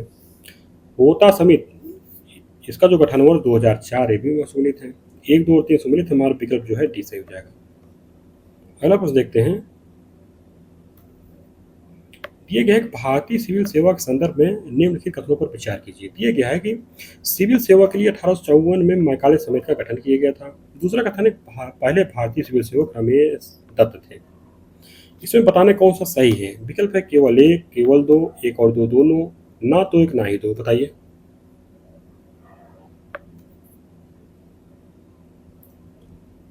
तो इसमें जो है ना क्या है कि सिविल सेवा के 1854 मैकाले समिति का गठन किया गया था। तुम्हारा सही है।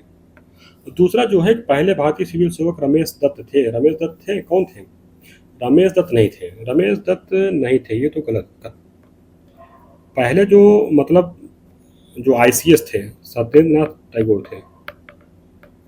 सत्येंद्र नाथ टैगोर थे। इनका जो चयन हुआ था 1863 में हुआ था। और ये जो आरसी दत्त थे यानी कि रमेश दत्त थे ना, इनका जो चयन हुआ था ये मतलब दूसरे सिविल सेवक थे। इनका जो चयन हुआ था 1869 में हुआ था। ये पहले नहीं थे, दूसरे थे। ये कथन हमारा गलत हो जाएगा, केवल एक सही है, तुम्हारा विकल्प सही हो जाएगा। अगला प्रश्न देखते हैं। दिए गए संविधान सभा में पूर्वोत्तर सीमांत जनजातीय क्षेत्रों और असम के अपवर्जित और आंशिक रूप से अपवर्जित क्षेत्रों संबंधित उपसमिति के अध्यक्ष कौन थे? दिए कि जेबी कृपलानी, भूपेन हजारिका, गोपीनाथ बारदुलाई, जवाहरलाल नेहरू।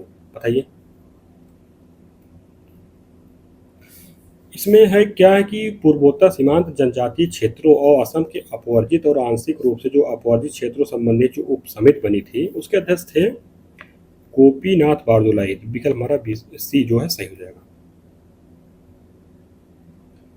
अगला प्रश्न दिए गए हैं कि भारतीय संविधान सभा की समितियों के संदर्भ में निम्नलिखित में कौन सा सुमेलित नहीं है? इसमें जो दिए गए हैं कि अपवर्जित और आंशिक रूप से अपवर्जित क्षेत्रों असम के क्षेत्रों को छोड़कर संबंधी उपसमिति दिए गया है ए बी ठक्कर। ये तो भी हम लोग पिछले वाले जो क्वेश्चन उसमें देखे हैं, ये तो हमारे सुमेलित हैं। और बी में दिए गया है यानी कि दूसरे में संघीय शक्तियों संबंधी समिति जवाहरलाल नेहरू, ये भी हमारा सुमेलित है। तीसरा कि संघीय संविधान समिति दिए गए डॉक्टर राजेंद्र प्रसाद थे नहीं, इसके भी जो अध्यक्ष थे वो डॉक्टर जवाहरलाल नेहरू थे, यही हमारा सुमेलित नहीं है। चौथा दिया गया है कि प्रारूप समिति, इसके अध्यक्ष जो थे बी आर अम्बेडकर जी थे, ये भी हमारा सुमेलित है। ये भी जो है डी सुमेलित है, सी नहीं है। और हमें बताना कौन सुमेलित नहीं है, तुम्हारा विकल्प जो है सी सही हो जाएगा। इस तरह से जो है पहला टेस्ट पेपर हम लोग जो है कंप्लीट हो गया। इसको आप क्या करिए, मतलब एक दो बार देख लीजिएगा, इसका एक शॉर्ट नोट्स बनाइए। ज़्यादातर अधिनियम के बारे में है और अधिनियम से ही जो क्वेश्चन आते हैं ध्यान कम देते हैं, तो आप इसका पहले एक दो बार देखिए, उसका नोट्स बनाइए, इसको याद करिए पहले, ये बहुत मोस्ट इम्पोर्टेंट टॉपिक है। तो ठीक है, धन्यवाद।